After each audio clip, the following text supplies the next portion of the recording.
మీ మోకాల నొప్పులకు ఎటువంటి సర్జరీ లేకుండా ఎపియాన్ పెయిన్ క్లినిక్ అందిస్తున్న అత్యాధునిక చికిత్స. Right now I am with gastro Guru and Reddy గారు.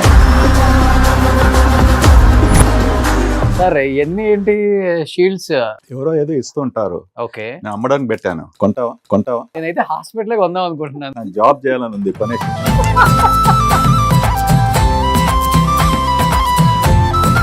ఇప్పుడు నా బియ్యం ఎంత ఉంది? ఏమైనా బ్రహ్మాండంగా ఉన్నావు. నువ్వు బెల్లీ డాన్స్ లాగా ఉంది. చూడండి. చేస్తావా బెల్లీ డాన్స్?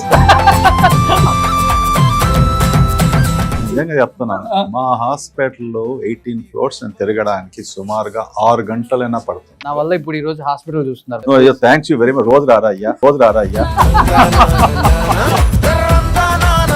సాంగ్స్ చాలా బాగా పడతారని విన్నా. నేనా? చాలా బాగా పడతాను. ఒక్క సాంగ్ ఎత్తుకోండి సార్. ఎందుకు పోవాలనుకుంటున్నావా? ప్లీజ్ ఒక 2 లైన్స్ మీకు నచ్చింది. మీరు అప్పుడప్పుడు హమ్ చేసుకుంటారు కదా. చిటపట చెనుకులు రాడుతూ ఉంటే సెకండ్ లైన్ గుర్తుందా మీకు? చెప్తే గుర్తొస్తుంది. చిలికాడే సరసందగుంటే నీ వాయిస్ ఎంత బాగుంది. ట్రై చేసావా ఎప్పుడన్నా? అంటే నేను అందరు సింగర్స్ తో ఇంటర్వ్యూ చేశాను కాబట్టి. I will start Continental Roshan TV. You are the chairman, I am the CEO. నేను ట్రైనింగ్ ఇస్తాను. నా చేలో గుడిచి పెడతాను అనుకున్నాను. నీ పేరు పెడితే బాగుంది. నాకు ఆకలి అవుతుందండి. ఆకలిస్తే అన్నం పెడతా, అలిచొస్తే ఆయిల్ పెడతా, మీకేమో మిరపకాయలు పెడతా చిన్నోడా. అమ్మ బాబాయ్, ఇలాంటి రాగా తినమన్నట్టు నోరంతా మంట పెట్టుకొని ఏం చేస్తావు? మొదలే ఎర్రగా ఉన్నారు సార్.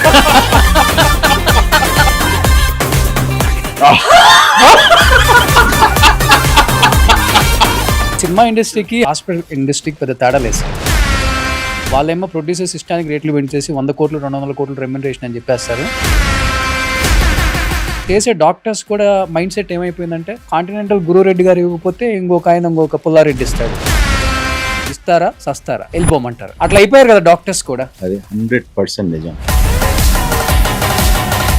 సుమన్ టీవీలో నేను 11 years నుంచి ఉన్నా. నన్ను వేరే ఛానల్స్ కూడా కోట్లు పెట్టి ఆఫర్ చేశారు. ఇన్ని కోట్లు ఇచ్చేస్తాం, ఒక విల్లా ఇస్తాము, కార్ ఇస్తాము, వచ్చేయండి అని. అంటే వెళ్ళటం ఎంత ఒక్క సెకండ్ పనే. ఆ బ్రాండ్, ఆ రెప్యుటేషన్, ఆ వాల్యూ బ్రహ్మాండంగా చెప్పారు. మీలాంటి message I think crores and crores of people వెళ్ళాలి. Very passionate. ఈ లక్షణాలు ఉన్నవాడే ముందుకు వెళ్తాడు, హ్యాపీగా ఉంటాడు. సార్, కొనేవాడు ఉన్నంత కాలం అమ్ముడు పోయేవాడు ఎప్పుడు రెడీగా ఉంటారు. అబ్సల్యూట్. అమ్ముడు పోయేవాడు ఒక్క నిమిషం చి అంటే కొనేవాడు చిచి నేను ఎందుకు వెళ్ళాలి అనిపిస్తుంది. అందుకే సంవత్సరంలో ఒక 10 సినిమాలలో 8 సినిమాలు మెడికల్ మీదే నడుస్తుంటాయి. ఓన్లీ గట్ హెల్త్ సరిగా ఉంటే మొత్తం సిస్టమే మారిపోతుంది. ఆ మోడిఫికేషన్ చేంజెస్ కి ఏం చేస్తే మంచిది అసలు ఇప్పుడున్న యూత్ ఎస్పెషల్లీ? ఆహారం టు వ్యవహారం, దట్స్ ద కనెక్ట్. చాలా మంది దీనికి వెళ్ళేటప్పుడు ఇది లేకపోతే రాదు. అసలు అదేంటి అర్థం కాదు. ఏంటి సార్ అది? దాని వల్ల ఏమవుతుంది వాడికి తెలియదా? ఇంతవరకు సిగరెట్ తీసుకున్నప్పటికీ మనకి మోషన్ రెగ్యులర్ గా అయినప్పటికీ, నాకు గ్యాస్ట్రిక్ ఉంది ఆ విషయం తెలియాలంటే ఎక్కువ వచ్చే సిమ్టమ్స్ ఏంటి అసలుకి? ఇక్కడ అప్పర్ అబ్డమన్ అంటాం. అక్కడ నొప్పి రావడము, సరిగ్గా మీరు భోంచేసినప్పుడు జీర్ణం కాకుంటే కడుపు ఉబ్బరము. ఇప్పుడు మీరు అన్నారు కింద నుంచి గ్యాస్ వెళ్తున్నది, అది కూడా టూ మచ్ స్మెల్లీ వస్తుంది చాలా మందికి. స్మెల్ వచ్చినప్పటికీ మనం భోంచేసేది సరిగ్గా జీర్ణం కాకపోతే ఇలాంటి ఎక్సెసివ్ గ్యాస్ వచ్చేసి, స్మెల్లీ గ్యాస్ వచ్చేసి అవకాశం ఉంటుంది. బ్లాక్ మోషన్ వస్తే క్యాన్సర్ సార్? బ్లాక్ మోషన్ వచ్చినప్పటికీ నో క్యాన్సర్ అని అనుకోము. అది సాధారణంగా బ్లాక్ మోషన్ కడుపులో ఏమైనా అల్సర్ ఉండి బ్లీడింగ్ అయినప్పటికీ వచ్చే అవకాశం ఉంటుంది. అసలు ఈ మ్యాగీలు తినటం వల్ల అసలు చిన్నపిల్లల్లో ఏం చేంజెస్ అవుతాయి సార్? అసలు 20 నుంచి 30% వరకు చిల్డ్రన్ లో ఒబిసిటీ ఉంది. ఇట్స్ ఎ హ్యూజ్, చాలా పెద్ద problem. Hi hello, welcome to Suman TV. నేను మీ Roshan. Right now I am with gastro Guru and Reddy garu. So నమస్తే గ్యాస్ట్రో గురు గారు.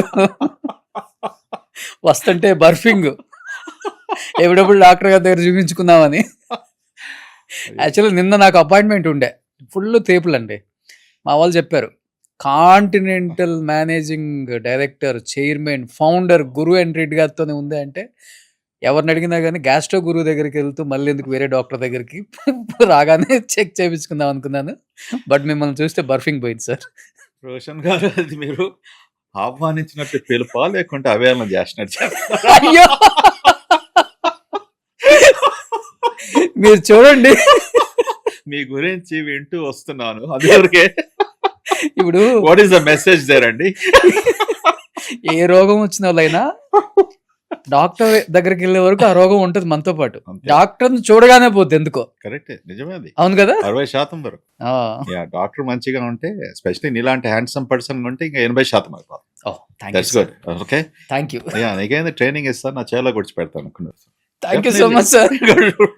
తొందరగా కాంటినెంటల్ టీవీ అని స్టార్ట్ చేసేద్దాం. You are the chairman, I am the CEO. I will start continental Roshan TV. Thank you. ఏం continent అంటే మరి ఏం టీవీ పెట్టుకున్నాను అంటాడు. నీ పేరు పెడితే బాగా ముందు పోతుంది.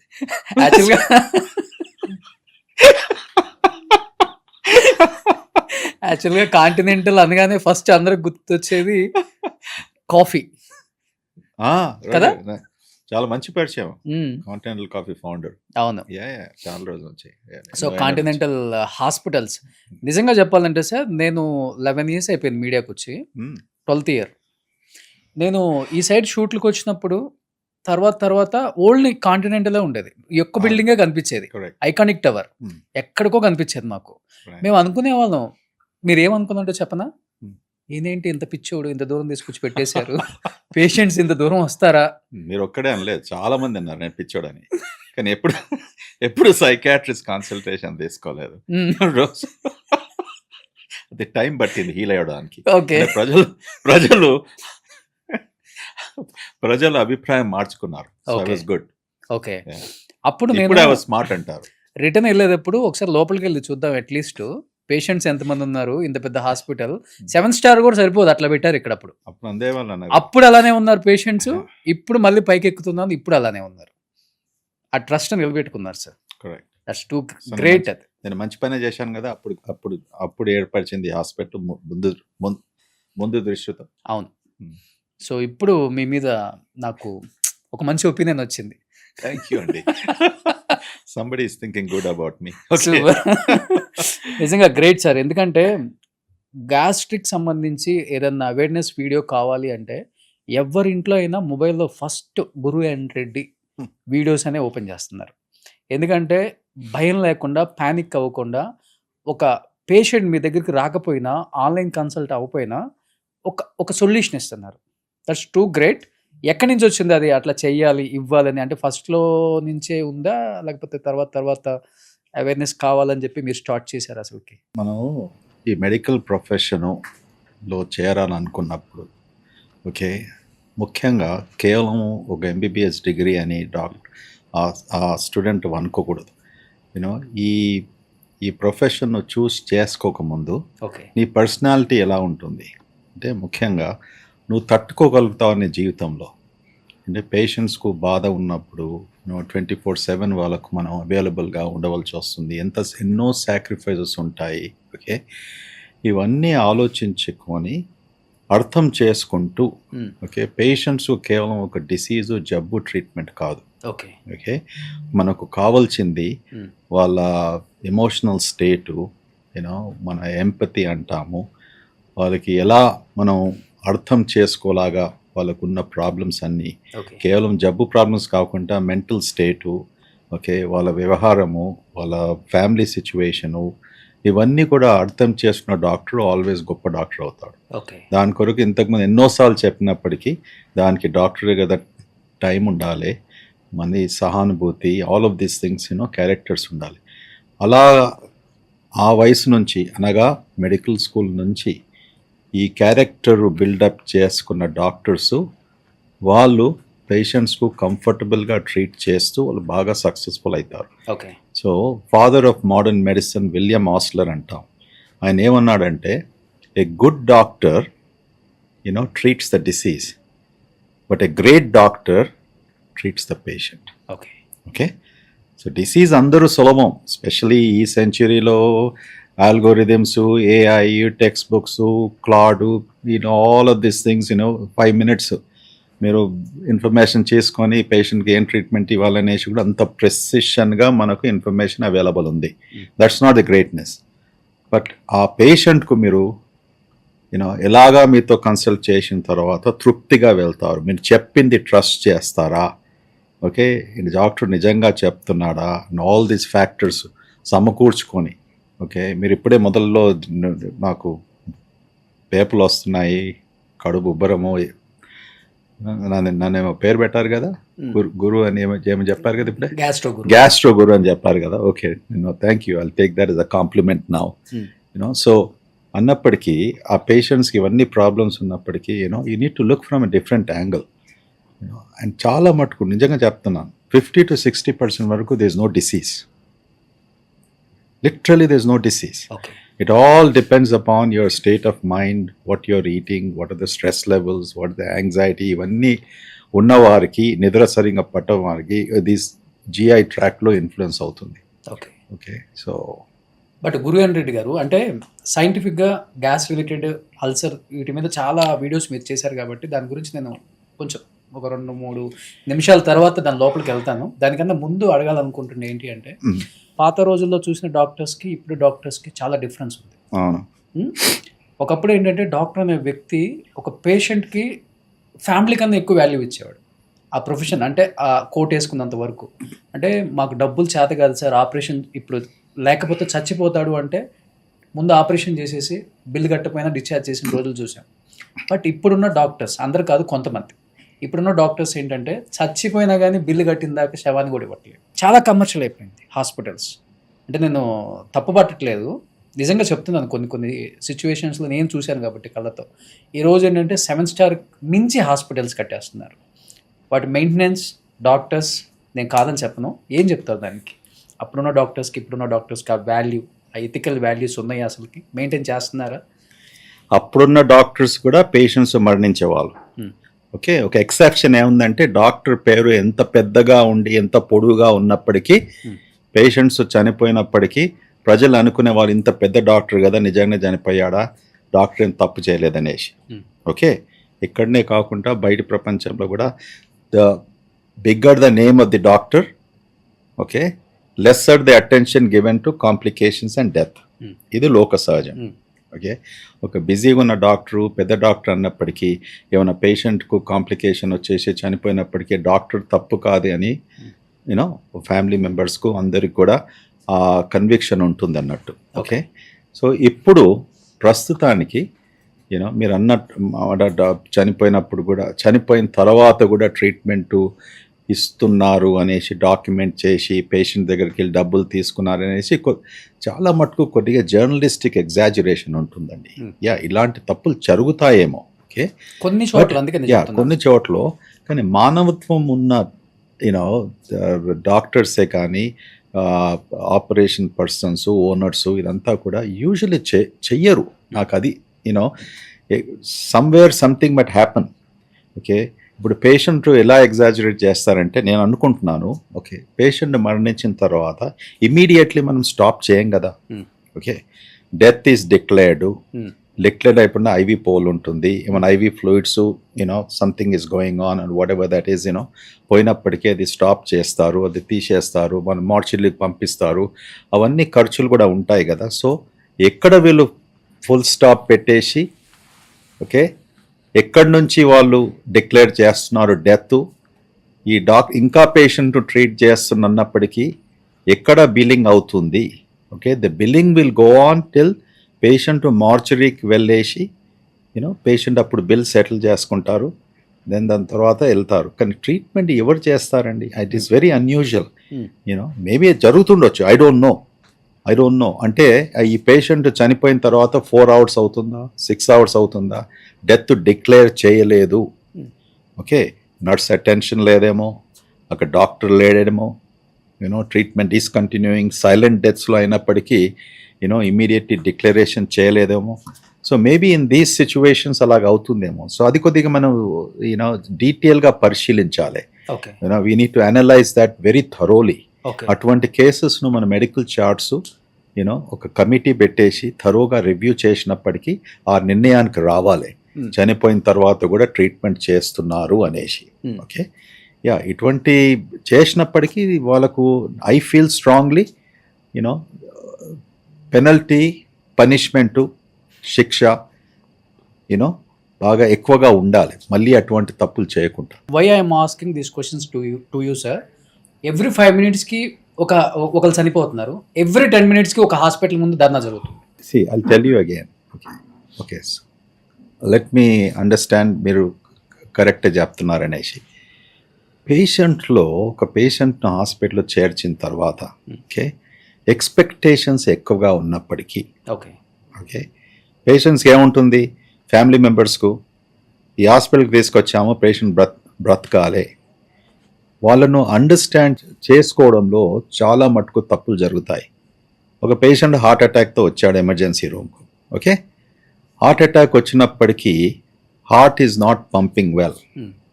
ఓకే, అంటే హార్ట్ అటాక్ వచ్చింది, దాని తర్వాత ఆ అటాక్తో హార్ట్ పంపు ఏదైతే ఉంటుందో మసిల్స్ అది డ్యామేజ్ అయింది.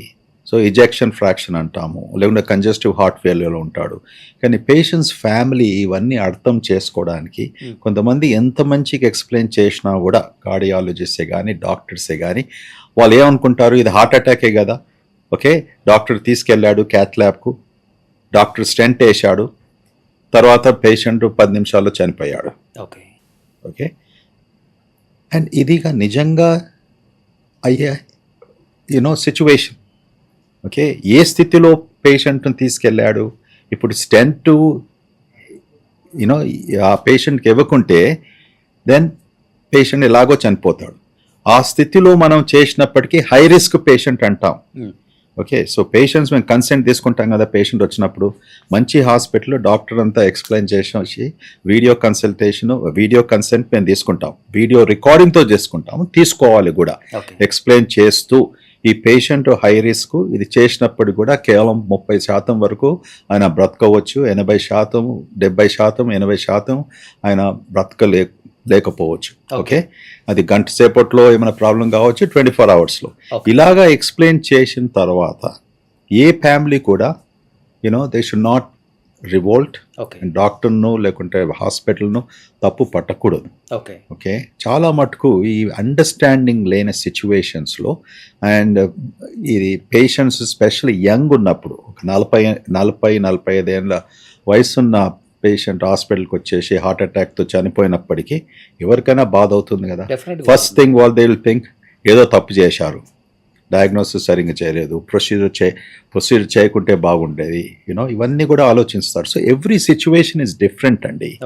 ఓకే, బట్ ఒక కామన్ మ్యాన్గా ఇప్పుడు ఈ బట్టలన్నీ ఇప్పేసి మీ బట్టలు మీరు వేసేసుకొని కార్ ఎక్కి వెళ్తున్నప్పుడు డెఫినెట్గా ఎప్పుడన్నా మీ మైండ్లో ఈ క్వశ్చన్ వచ్చే ఉంటుంది, విద్య వైద్యం ఈ రెండు ఫుల్ కమర్షియల్ అయిపోయింది ఇప్పుడు ఈ సొసైటీలో. ఏదైతే కొనకూడదో వాటిని ఎక్కువ రేట్ పెట్టి కొనాల్సి వస్తుంది. ఏ స్కూల్ చూసినా 10 లక్షలు 15 లక్షలు, ఏ హాస్పిటల్కి వెళ్ళినా మినిమం 10 లక్షలు బిల్లు లేకుండా బయటకు రావు.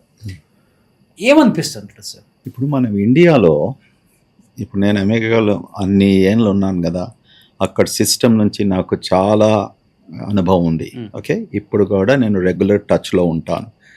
అక్కడ నుంచి ఇక్కడ కంపేర్ చేసినప్పటికీ మన కాస్ట్ ఆఫ్ కేర్ అంటే మనం ఎంత స్పెండ్ చేస్తాము ఒక డిసీజ్కు, ఒక హాస్పిటలైజేషన్స్కు, నాట్ ఈవెన్ 1/10%. ఓకే, ఇంతకుముందు నేను వేరే స్పీచెస్లో పాడ్కాస్ట్ ఇలా ఎక్స్ప్లెయిన్ చేశాను కూడా.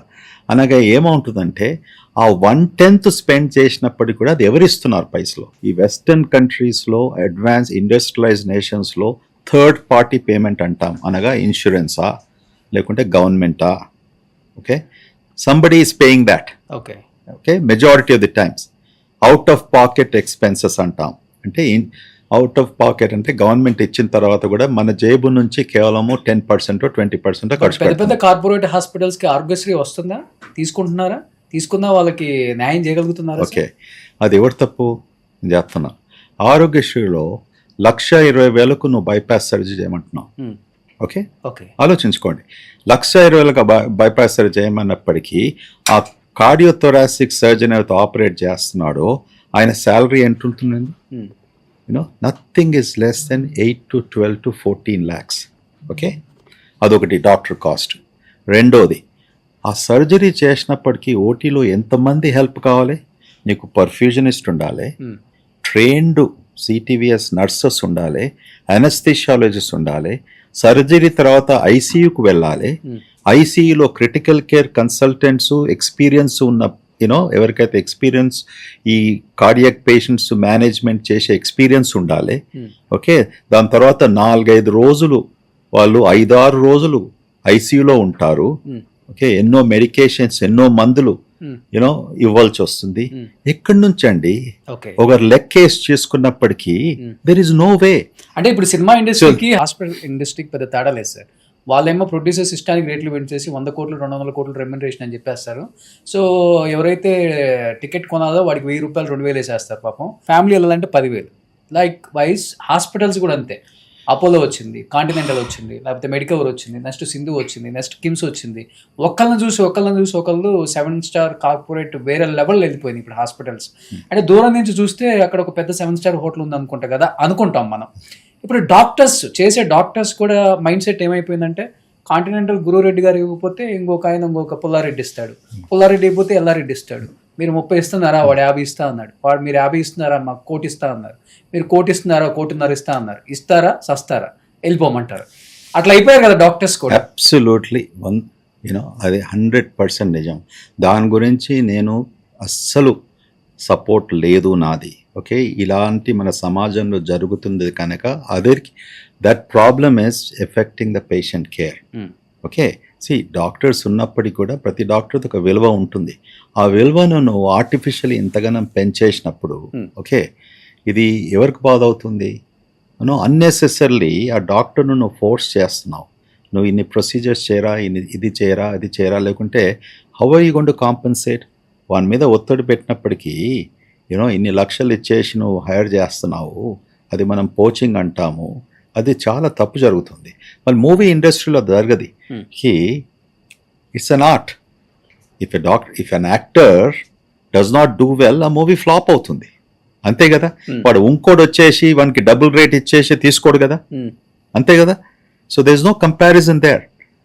This is also an art, but that art is being purchased at unnecessary super prices, which is not helping, it's hurting the patients. Exactly. Hurting the community. బాధ అనిపిస్తుంటుంది ఆ విషయంలో. చెప్పి కూడా బాధ ఎందుకంటే మేము డాక్టర్స్ను తీసుకున్నప్పటికీ మన సొంత ఫ్యామిలీ లాగా పోషిస్తాం.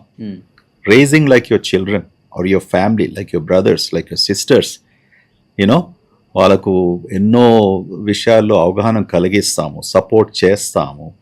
ఓకే, ఎక్స్ట్రా స్కిల్ సెట్ ట్రైనింగ్కు పంపిస్తాము. అవన్నీ మేము ఇన్వెస్ట్ చేస్తూ 2 సంవత్సరాలు 3 సంవత్సరాలు 5 సంవత్సరాలు అయ్యేప్పటికీ కొద్దిగా మెచ్యూర్ అయ్యేసి అప్పుడు పేషెంట్స్ అట్రాక్ట్ చేసిన సమయంలో ఇంకోటి వచ్చి వాడు గుంజుకెళ్తున్నాడు. ఎందుకంటే వాళ్ళ దగ్గర డబ్బు ఉంది. ఎలాంటి డబ్బు భగవంతుకు తెలుసు. అది ఎంత తప్పది? That's wrong, completely wrong. It's almost saying that వచ్చి నీ పిల్లని ఎవడు తీసుకెళ్ళాడు, కిడ్నాప్ చేసుకున్నాడు. It's equivalent to that. Would you keep quiet if somebody comes and వచ్చేసి నీ అబ్బాయిని నీ పిల్లని తీసుకున్నప్పుడు ఏం చేస్తావు? పోలీస్ స్టేషన్కి వెళ్తా, ఎఫ్ఐఆర్ ఫైల్ చేస్తావు. అన్ఫార్చునేట్లీ మన స్టేట్లో ఈ రూల్స్ లేవు, కంట్రీలో లేవు. లీగల్ డాక్యుమెంట్స్ ఉన్నప్పటికీ కూడా ఏం చేయలేకపోతున్నారు. This wrong. There has be transformation. I'm not objecting to doctors getting paid. Doctors వాళ్ళకు కూడా ఆర్టిస్ట్ లాగా medicine is still an art అని చెప్పుకుంటూ వస్తాను నేను. ఓకే, ఒక డాక్టర్కి విలువ ఉన్నప్పటికీ ఆయన కమాండ్ చేస్తున్నాడు ఆ price. That's a different issue. ప్రతి సొసైటీలో, ప్రతి దేశంలో brilliant doctor is there, most demanded, best orthopaedic surgeon అనుకోండి, బెస్ట్ గ్యాస్ట్రెంటాలజిస్ట్ అనుకోండి, బెస్ట్ సర్జికల్ గ్యాస్ట్రెంటాలజిస్ట్. ఆయన ఏమి క్యాంపెయిన్ చేస్తాడు, కానీ పేషెంట్స్ ఆయన్నే వచ్చేసి అతన్నే చూడాలనుకుంటాడు, లేకపోతే ఆమెనే చూడాలనుకున్నప్పటికీ you can't stop that. It's an art. What is the doctor is so special, they want to see him, so he's commanding a price. Na consultation fees untundi, na surgical fees untundi. Okay, a doctor emantadu, fees undi, ishtam unte ma daggara cheskondi. So that's where the question of art comes. Okay, correct. Because in private enterprises, when you have the skill set, ippudu mere unnaru Roshan garu, okay, you're a good podcaster, correct. When somebody realizes you're a good podcaster, వేరే TV station వచ్చేసి రోషన్ గారు, I want to give you an additional 40%. So already నేను అదే చెప్తున్నాను sir. ఇప్పుడు doctors మారిపోయిన దానికి భారం అనేది పేషెంట్స్ మీద పడుతుంది 200%. ఇంకొకటి కాంటినెంటల్ హాస్పిటల్ అనేది వన్ ఆఫ్ ద రీజన్ నేను ఇక్కడికి రావడానికి. కాంటినెంటల్లో గురు ఎన్ రెడ్డి గారు ఇంకొక రీజన్ నేను రావడానికి. ఈ గురు ఎన్ రెడ్డి గారు రేపు రొద్దున ఇంకొక హాస్పిటల్లో కనపడితే నేను ఇక్కడికి వచ్చిన తర్వాత నేను కలవాల్సిన డాక్టర్ నాకు ఇక్కడ కనిపించలేదు, మారిపోయారు కాబట్టి మళ్ళీ ఆ హాస్పిటల్కి వెళ్ళాలి పేషెంట్. లైక్ వైజ్ నేను చెప్తుంది కూడా అదే సార్. ఇప్పుడు సుమన్ టీవీలో నేను 11 years నుంచి ఉన్నాను. నన్ను వేరే ఛానల్స్ కూడా కోట్లు పెట్టి ఆఫర్ చేశారు, ఇన్ని కోట్లు ఇచ్చేస్తాం, ఒక విల్లా ఇస్తాము, కార్ ఇస్తాము, వచ్చేయండి అని. అంటే వెళ్ళటం ఎంత ఒక్క సెకండ్ పనే.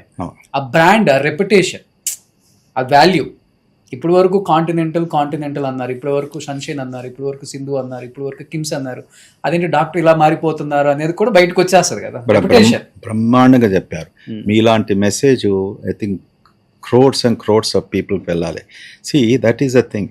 ఇప్పుడు ఒక డాక్టరు ఒక హాస్పిటల్ నుంచి వేరే హాస్పిటల్కి పోయినప్పుడు దెన్ ఆయన ఈ హాస్పిటల్ నిజంగా దీనికంటే బాగా బ్రహ్మాండంగా ఉంది, ఇక్కడ మంచి టెక్నాలజీ ఉంది, ఓకే, దానివల్ల నేను మైగ్రేట్ అయి వెళ్ళాను ఉంటే ఒక రీజన్ అనుకోవచ్చు. ఓకే, ఆ రీజన్స్ లేకున్నప్పుడు కేవలం ఈ డాక్టర్స్ మారిపోతుంటే డబ్బు కొరకే కదా. ఓకే, సో ఇంకోటి చెప్తాను, పేషెంట్స్ వాళ్ళని ఫాలో చేస్తలేరు. This is the truth. ఒక డాక్టర్ పోయినప్పుడు 10% 15% పేషెంట్స్ అట్ బెస్ట్. పేషెంట్స్కి వాళ్ళ ఇన్స్టిట్యూషన్లో నమ్మకం ఉంది. ఇప్పుడు మీరు ఎట్లా అన్నారు, కాంటెంట్కి వచ్చినప్పుడు వాళ్ళు ఏం చూస్తారు, రిసెప్షన్ నుంచి మొదలుకొని ఆ పేషెంట్ జర్నీ ఎలా జరుగుతుంది, వాళ్ళకు అందులో ట్రస్ట్ ఉన్నప్పటికీ తప్పకుండా మళ్ళీ ఇదే హాస్పిటల్కి వస్తారు. ఓకే, ఆ డాక్టర్ లేనప్పటికీ వాళ్ళకు ఒక నమ్మకం ఉంటుంది, ఈ డాక్టర్ లేకపోయినా కూడా వీళ్ళు ఇంకో డాక్టర్ను రిక్రూట్ చేశారు, మాకు ఆ కాన్ఫిడెన్స్ ఉంటుంది ఇన్స్టిట్యూషన్లో. ఇప్పుడు ఇవన్నీ వచ్చినప్పటికంటే మా దగ్గర నుంచి సుమారుగా not more than 7 or 8 doctors వెళ్ళారు. ఓకే, ఆ తీసుకున్న ఇన్స్టిట్యూషన్స్, ఓకే, ఎవరైతే వస్తారో మా డాక్టర్స్ని వచ్చేసి వాళ్ళను డిన్నర్కు, లంచెస్కు ఎన్నోసార్లు సీక్రెట్ ఫ్యామిలీ లాగా రిలేషన్ మెయింటైన్ చేస్తాం కదా. వాళ్ళు సీక్రెట్గా వచ్చేసి ఆ డాక్టర్ కన్సల్టేషన్ రూమ్స్కు వెళ్ళేసి ఓకే ఇంత ఆఫర్ ఇచ్చకము, ఇదంతా కూడా ఐ కాంట్ అండర్స్టాండ్ అండి. ఈజ్ దిస్ ఎథికల్ సొసైటీయా, what is this? So they need to find the fault with the doctors అండి. సార్, కొనేవాడు ఉన్నంత కాలం అమ్ముడు పోయేవాడు ఎప్పుడు రెడీగా ఉంటారు. అబ్సల్యూట్, అమ్ముడు పోయేవాడు ఒక్క నిమిషం చి అంటే కొనేవాడు చిచి నేను ఎందుకు వెళ్ళాలి అనిపిస్తుంది. ఇది తప్పే ఎవరిది అక్కడ, అమ్ముడు పోయేవాడి, కొనేవాడిది ఎప్పుడు తప్పు కాదు, అంతే కదా. That's what they do. ఎవరైనా చెప్పేసి నువ్వు దొంగతనం చేయరా అంటే వాడికి ఎవరి తప్పు? Okay, that's the thing ultimately, correct. అందుకే సంవత్సరంలో ఒక 10 సినిమాలలో 8 సినిమాలు మెడికల్ మీదే నడుస్తుంటాయి.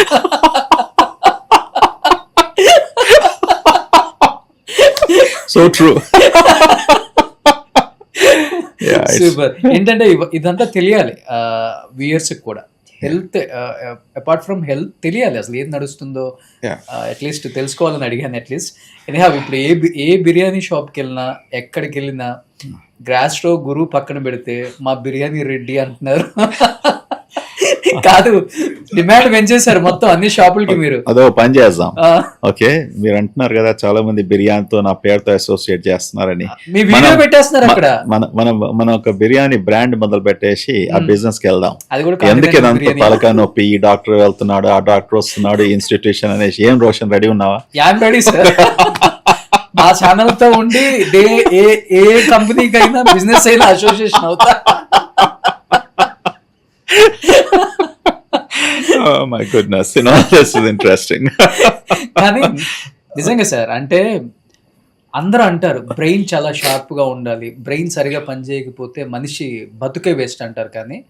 కానీ గట్టు సరిగా లేకపోతే అసలు దేనికి పనికిరాదు ఈ శరీరం అనేది చాలా తక్కువ మందికి తెలుసు. కరెక్ట్. అసలు ఏంటి గట్ హెల్త్ అనేది? అంటే ఓన్లీ గట్ హెల్త్ సరిగా ఉంటే మొత్తం సిస్టమే మారిపోతుంది, మొత్తం శరీరం మారిపోతుంది, మొత్తం లైఫ్ స్టైలే మారిపోతుంది. ఆ మోడిఫికేషన్ చేంజెస్కి ఏం చేస్తే మంచిది అసలు ఇప్పుడున్న యూత్ ఎస్పెషల్లీ? గట్ హెల్త్ ప్రాపర్గా చూసుకోవడానికి డైట్ నుంచి మనం భోంచేసే ఆహారం నుంచి మన వ్యవహారం వరకు, ఆహారం టు వ్యవహారం. Okay, that's the connect. ఆ మధ్యలో అంతా ఏం జరుగుతుందో వ్యవహారాన్ని ఇన్ఫ్లుయెన్స్ చేస్తుంది. Okay, and what we're starting with the భోజనం. Okay, now what is that? ఇప్పుడు మీరు ఇంప్రాపర్ డైట్ ఉన్నప్పటికీ, అనగా ఎక్కువగా భోంచేసి fried foods, oily foods, all of these things తీసుకున్నప్పటికీ ఏమవుతుందంటే మన డైజెషన్ ఎఫెక్ట్ అవుతుంది. దాంతో ఒక పేషెంట్కు బాగా కడుపు ఉబ్బరము, ఓకే, బెల్చింగ్స్, బ్లోటింగ్స్, కింది నుంచి గ్యాస్ పోవడము, కాన్స్టిపేషను, తర్వాత కొంతమందికి లూజ్ మోషన్స్, కొంతమందికి నేను టైర్డ్ అయిపోతున్నాను, మరి సరిగ్గానే భోంచేస్తున్నాను, కొంతమందికి నిద్ర ఎఫెక్ట్ అవ్వడము, ఓకే, అండ్ అల్సట, నేను మంచిగానే భోంచేస్తున్నాను, ఇంతకన్నా నాకు అల్సట ఉంది, ఓకే. సో ఈ ఫుడ్ అంతా కూడా మన ఉన్న గట్లో బ్యాక్టీరియా, ట్రిలియన్స్ ఆఫ్ బ్యాక్టీరియా ఉన్నప్పటికీ, అది అందులో మార్పు వచ్చినప్పటికీ, కొంతమంది అడుగుతారు ఏం మార్పు వస్తుంది అనేసి. అంటే దాని గురించి మనం అర్థం చేసుకోవాలి. ఇన్ని బ్యాక్టీరియా ఇంత సంఖ్యలో ఉన్నప్పటికీ అదొక ఫ్యాక్టరీ లాగా ఆపరేట్ చేస్తుంది. ఒక ఫ్యాక్టరీకి పోతే ఒక స్టీల్ ఫ్యాక్టరీ కానీ ఒక ఫార్మాస్యూటికల్ ఫ్యాక్టరీకి పోయినప్పుడు అక్కడ ఒక 10,000 మంది పనిచేస్తున్నాం అనుకోండి, ఓకే. ఆ 10,000 మంది పనిచేసే విధానం, ఒక ప్రోటోకాలు, ఒక పద్ధతిలో పోతున్నారు, అంతే కదా. ఈ బ్యాక్టీరియా కూడా మన గట్లో, ఓకేనా, చిన్న పేగులో, పెద్ద పేగులో వాళ్ళు ఎక్కడైతే నివాసిస్తున్నారో, ఓకే, వాళ్ళకు ఆహారం కావాలి, ఓకే. ఆహారం సరిగ్గా లేకపోయినప్పటికీ వాళ్ళు ఏం చేస్తారంటే ఆ బ్యాక్టీరియా ఏం చేస్తుంది, అది కొన్ని అబ్నార్మల్ కెమికల్స్, ఓకే, టాక్సిన్స్ అంటాము, ఓకే, ఇటువంటి కెమికల్స్ చేసినప్పటికీ మన బాడీలో ఇమ్యూన్ సిస్టమ్ అంటాం గట్లో, ఆ ఇమ్యూన్ సిస్టమ్ ఆల్టరేషన్ చేసినప్పటికీ కొంతమందికి ప్రజలకు ఆర్ పేషెంట్స్కి ఇవన్నీ ప్రాబ్లమ్స్ వస్తాయి. సో ఆ గట్ బ్యాక్టీరియా మనం ఎలాగా హెల్తీగా పెడుతున్నామో ఇటువంటి టాక్సిన్స్ ఇవన్నీ కూడా అది చేయకుండా, ఓకే, మనం భోంచేసే ఆహారం కంప్లీట్గా ప్రాపర్గా డైజెషన్ అయినప్పటికీ మనకు ప్రాబ్లమ్స్ వచ్చేది చాలా తక్కువగా ఉంటుంది. So it is very much dependent upon what we're eating and దాంతోపాటు నీ హ్యాబిట్స్ ఏంటి. If you're a smoker, okay, నువ్వు రోజుకు 2 పెగ్లు, 3 పెగ్లు, 4 పెగ్లు అది వేసుకుంటున్నావు, ఓకే, సాయంకాలం మళ్ళీ భోంచేసి దాని తర్వాత హెవీగా భోంచేసి పడుకుంటున్నావు, okay, then it is not being చాలా మంది దీనికి వెళ్ళేటప్పుడు ఇది లేకపోతే రాదు. అసలు అదేంటి అర్థం కాదు. ఏంటి సార్ అది, దానివల్ల ఏమవుతుంది వాడికి తెలియదా? తెలిసి నో ఏమంటే నికోటిన్, సిగరెట్స్ లో ఏముంది, నికోటిన్ అనే కెమికల్ ఉంది. Nicotine is a very good stimulant అంటాం మన నర్వస్ సిస్టమ్ కు, ఓకే. కొంతమందికి అందుకొరకే నేను స్మోక్ చేస్తేనే నాకు మోషన్ అవుతుంది, ఒక హాట్ కాఫీ తీసుకుంటేనే నాకు మోషన్ అవుతుంది. ఇవన్నిటికీ సైంటిఫిక్ ఎక్స్ప్లెనేషన్స్ ఉన్నాయి, ఓకే. వామ్ గా ఏదైనా తీసుకున్నప్పటికీ there is a stimulation that is happening మన శరీరంలో, దానివల్ల they can go for and have a bowel movement. Cigarette తాగుతూ బాత్రూమ్కి వెళ్తే ఏమవుతుంది వాడికి? ఏం కాదు, మోషన్ అవుతుంది, ఓకే, అంతే, that's all there to it. Gut మీద గాని నో అట్లేం లేదు. వాడు సిగరెట్ స్టాప్ చేసినప్పటికీ కొంతమందికి కాన్స్టిపేషన్ అవుతుంది, ఓకే. ఇంతవరకు సిగరెట్ తీసుకున్నప్పటికీ మనకి మోషన్ రెగ్యులర్ గా అయినప్పటికీ కొంతమంది సిగరెట్ స్టాప్ చేసినప్పటికీ కాన్స్టిపేషన్ వస్తారు డాక్టర్ దగ్గరికి, ఓకే. వాళ్ళు చెప్తారు క్లియర్గా, నేను సిగరెట్ స్టాప్ చేశాను, దాని తప్పతే కాన్స్టిపేషన్ అవుతుంది అనేసి. That's the reason. నికోటిన్ అనే కెమికల్ సిగరెట్లో ఉన్నప్పటికీ ఆ కెమికల్ మన నర్వస్ సిస్టంలో, అంటే ఇప్పుడు మొత్తం శరీరం అంతా పేగులకు నర్వస్ సిస్టంతో కనెక్షన్ ఉంది కదండి, ఓకే. ఆ నర్వస్ సిస్టమ్ యాక్టివిటీతోనే మన పేగులు కంట్రాక్ట్ అయ్యి మూవ్ అవుతాయి, ఓకే. సో ఆ స్టిమ్యులేషన్ పోయినప్పటికీ, దానికి అలవాటు పడినప్పటికీ ఇన్నేళ్ల నుంచి ఆ అలవాటు, ఆ కెమికల్ తీసేసినప్పటికీ ఏమవుతుంది, ఓకే, ఇట్ వోంట్ హెల్ప్, అందువలన కాన్స్టిపేషన్ అని చెప్తారు. సేమ్ థింగ్, ఒక నిద్ర మందు తీసుకున్నప్పటికీ రోజు సడన్ గా నువ్వు స్టాప్ చేసినప్పటికీ నిద్ర రాదు కదా, ఓకే. ఆ పేషెంట్కు anxiety and all these problems వస్తాయి. సో మన శరీరం కూడా ఒక దానికి అలవాటు పడినప్పటికీ సడన్ గా స్టాప్ చేస్తే దానికి మళ్ళీ కొన్ని ప్రాబ్లమ్స్ రావచ్చు, వచ్చినప్పటికీ అది అడ్రస్ చేసుకోవచ్చు, ఓకే. ఇప్పుడు చాలా మంది ఏంటంటే హాస్పిటల్ వరకు రాలేక గ్యాస్ ప్రాబ్లమ్ని అలానే అంటే అసలు ఇగ్నోర్ చేస్తూ ఉంటారు. వాళ్ళకి ఎన్నో సంవత్సరాల నుంచి గ్యాస్ ఇష్యూ ఉంటుంది, కానీ దాన్ని అలా ఆపుకొని అది హార్ట్ మీదో లేకపోతే మిగతా మల్టీ ఆర్గాన్స్ మీద పడే వరకు కూడా తెలియదు అనమాట. అలా ఉండటం వల్ల అసలు ఏమవుతుంది సార్? అసలు ఎన్ని సంవత్సరాలు అలా హోల్డ్ చేసుకోకుండా ఉండకుంటే మంచిది అసలుకి? గ్యాస్ ఎక్కువగా అయినప్పటికీ, లేకుంటే గ్యాస్ నార్మల్గా కూడా ఉత్పత్తి అయినప్పటికీ కొంతమందికి సిమ్టమ్స్ వస్తాయి. అంటే సెన్సిటివిటీ అనేసి కొంతమందికి నార్మల్ గ్యాస్ ప్రొడ్యూస్ చేసినప్పుడు కూడా గ్యాస్ట్రిక్ ఉంది, ఆ విషయం తెలియాలంటే ఎక్కువ వచ్చే సిమ్టమ్స్ ఏంటి అసలు? ఇక్కడ అప్పర్ అబ్డమన్ అంటాం, అక్కడ నొప్పి రావడము. ఓకే, ఓకే, సరిగ్గా మీరు భోంచేసినప్పుడు జీర్ణం కాకుంటే కడుపు ఉబ్బరము, తర్వాత యాసిడ్ రిఫ్లక్స్ అంటాము, కడుపు నుంచి పైగా అన్నవాయానికి యాసిడ్ బయటికి పోవడము, తర్వాత మనం కడుపులో డైజెషన్ అయ్యే గ్యాసెస్ ఓకే ఉత్పత్తి అయినప్పటికీ అది బయటికి రావడము, లేకుంటే కొంతమందికి కింది నుంచి పోవడము. ఓకే, ఎప్పుడన్నా మనం ఇండియాలో ఎక్కువగా మనకు లాక్టోజ్ ఇంటాలరెన్స్ అంటాం, 60% వరకు ఈ ప్రాబ్లం ఉంటుంది. మిల్క్ అండ్ మిల్క్ ప్రోడక్ట్స్, పాలు, పాల పదార్థాలు. ఓకే, పాలైనప్పటికీ, లేకుంటే పెరుగైనప్పటికీ, లేక పాలతో సంబంధించిన ఐస్ క్రీమ్ అయినప్పటికీ, డిఫరెంట్ వేరియేషన్స్తో ఇది డైజెషన్ కానప్పటికీ ఇలాంటి ఉబ్బరము, ఓకే, పైనుంచి గ్యాస్ రావడము, కింద నుంచి గ్యాస్ పోవడము. ఓకే, సింపుల్ ఇంటర్వెన్షన్ ఈ పేషెంట్స్కి చెప్తాం, ఒక వారం రోజులు మీరు అంతా స్టాప్ చేసి చూడండి ఎలా ఉంటుందో. దాని తర్వాత ఇలాగ ఉన్నప్పుడు డయాగ్నోస్ చేసుకుంటే దానికి ఆల్టర్నేటివ్స్ ఉన్నాయి. సో ఇప్పుడు ఇది దేనికి సిమ్టమ్ సార్? ఇప్పుడు మీరు అన్నారు కింద నుంచి గ్యాస్ వెళ్తున్నది, అది కూడా టూ మచ్ స్మెల్లీ వస్తుంది. అవును, అదే ఎస్, స్మెల్లీ వచ్చినప్పటికీ మనం భోంచేసేది సరిగ్గా జీర్ణం కాకపోతే ఇలాంటి ఎక్సెసివ్ గ్యాస్ వచ్చేసి, స్మెల్లీ గ్యాస్ వచ్చేసి అవకాశం ఉంటుంది. ఓకే, దాని కొరకు మనం ముఖ్యంగా ఫస్ట్ థింగ్ మనం ఏం చూసుకోవాలంటే, మీ భోంచేసే ఆహారంలో ఏం పదార్థాలు మీరు వాట్ ఆర్ యూ ఈటింగ్, దాని నుంచి సుమారుగా 60-70% వరకు మనం డయాగ్నోస్ చేయొచ్చు. దాని తర్వాత కొన్ని జబ్బులు ఉన్నాయి. ఓకే, బ్యాక్టీరియల్ ఓవర్ గ్రోత్ అంటాము, చిన్న పేగులో బ్యాక్టీరియా చేంజ్ అయినప్పటికీ, లేకుంటే ఒక్కొక్కసారి క్యాన్సర్ లాంటిది వ్యాధి రావడము, ఇంకొకటిసారి కొలైటిస్ అంటాము, అంటే ఇది పేగులు ఉబ్బడము, దాంతో వచ్చే ప్రాబ్లమ్స్. ఓకే, ఇవన్నీ కూడా వేరే జబ్బులు కూడా వచ్చే అవకాశం ఉంటుంది. అందుకొరకు సెల్ఫ్ డయాగ్నోసిస్ ఎప్పుడు కూడా చేసుకోవద్దు. ఎప్పుడన్నా ఏ ప్రాబ్లం వచ్చినా కూడా మన శరీరంలో అది పర్సిస్టెంట్గా ఉన్నప్పటికీ, కొన్ని రోజులు కొన్ని వారాలు ఉన్నప్పటికీ డాక్టర్తో తప్పకుండా కన్సల్టేషన్ చేసుకొని అది రిజాల్వ్ చేసుకోవచ్చు. It could be very simple issue, కేవలం డైట్ ఇష్యూ ఉండొచ్చు, కానీ అది ఎవరు చెప్తారు? అది ఎక్స్పీరియన్స్ ఉన్న డాక్టర్ చెప్పినప్పటికీ రేపు ఫ్యూచర్లో అనవసరంగా మీరు గ్యాసు అంటుంటూ కాన్స్టిపేషన్ అంటూ సడన్గా మీకు క్యాన్సర్, కోలంలో క్యాన్సర్ ఉంది, జెంట్స్లో కాదు, జెంట్స్లో, స్త్రీలో. అందుకొరకే 45 సంవత్సరాల తర్వాత అందరికీ స్క్రీనింగ్ కొలనాస్కోపీ చేసుకోవాలి. It's a mandated guideline. Okay, కానీ అందరూ రికమెండ్ చేయాలి కదా. డాక్టర్స్ అయినప్పటికీ కూడా రికమెండెడ్ గైడ్ లైన్స్ అందరికీ రికమెండ్ చేస్తేనే society will be healthy. Prevention is better than cure అన్నప్పటికీ ప్రివెంటేటివ్ సొల్యూషన్స్ మీద చాలా అవగాహన కలగాలి. కొంతమంది డాక్టర్స్ అవగాహన కలిగినప్పటికీ కూడా అది అడ్వైస్ చేయరు. నాకు అదే ఆశ్చర్యం అవుతుంది. ఓకే, ఆశ్చర్యం అవుతుంది, ఎందుకు చెప్పరు? చెప్పినప్పటికీ ప్రజలు పాటిస్తే సరే, పేషెంట్స్ పాటించకపోతే వాళ్ళ తప్పు.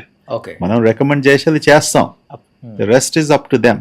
కానీ బ్లాక్ మోషన్ వస్తే క్యాన్సర్ లేదు, బ్లాక్ మోషన్ వచ్చినప్పటికీ నో క్యాన్సర్ అని అనుకోము.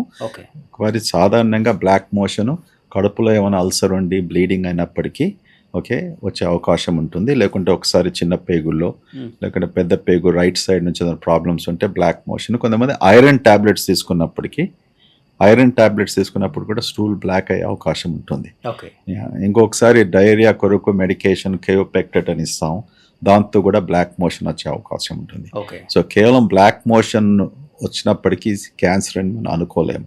బ్లాక్ మోషన్తో పాటు బ్లడ్ కౌంట్ తక్కువగా ఉండి ఆ పేషెంట్కు బాగా టైర్డ్నెస్ ఉండి నాకు డిజీనెస్ వస్తుంది, నాకు ఎలాగో ఉంటుంది అన్నప్పటికీ దెన్ ఆ సస్పిషన్ ఉంటుంది. ఇది క్యాన్సర్ కావచ్చు, అల్సర్ కావచ్చు, కొలైటిస్ కావచ్చు.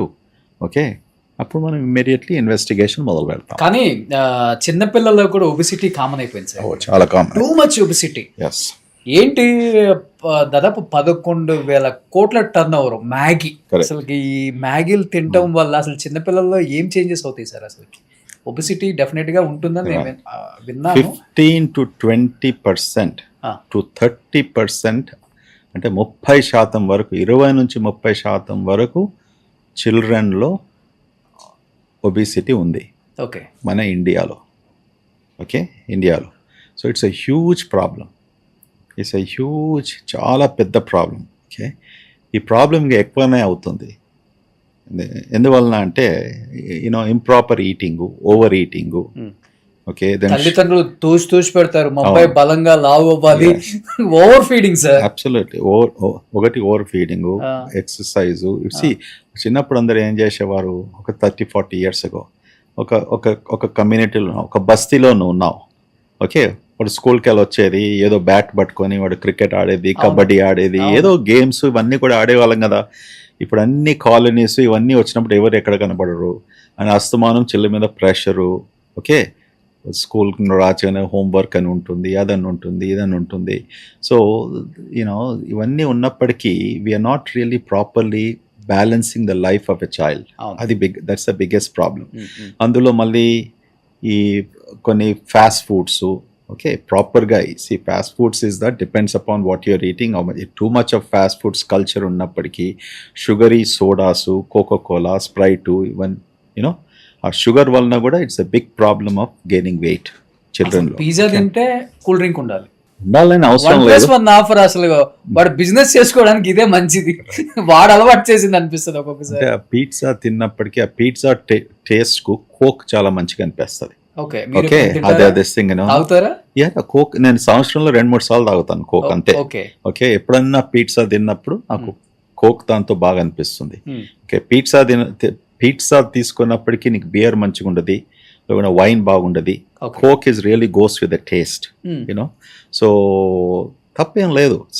ఎందుకు బిర్యానీ తింటా కూడా కోక్ తాగొచ్చా? థమ్స్ అప్, కోక్, స్ప్రైట్, అది ఒకటి ఇష్ట ప్రకారం, తప్పేం లేదు.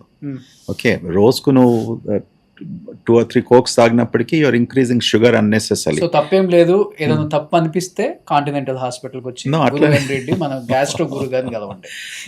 అంటే నేనేం చెప్తున్నాను రోషన్, క్లియర్ గా చెప్తున్నాను, 1 coke or something like that is okay. దాన్ని ఎక్సీడ్ చేసినప్పటికీ నీ daily quantity of sugar exceed అవుతుంది. నువ్వు 2 కోక్స్ 2 స్ప్రైట్స్ ఇలాంటివి తీసుకున్నప్పటికీ నీ షుగర్ క్వాంటిటీ ఎక్కువైనప్పటికీ ఫ్యాట్ అక్యుములేట్ అవుతుంది, వెయిట్ పెరుగుతుంది. ఓకే, నువ్వు డైలీ పిజ్జా తింటున్నావు, డైలీ నువ్వు కోక్ తీసుకుంటున్నావు, స్ప్రైట్ తీసుకుంటున్నావు, 2-3 క్యాన్స్ తీసుకున్నప్పటికీ ఎందుకు అమెరికాలో ఇంత ఒబేసిటీ, వెస్టర్న్ కంట్రీస్లో?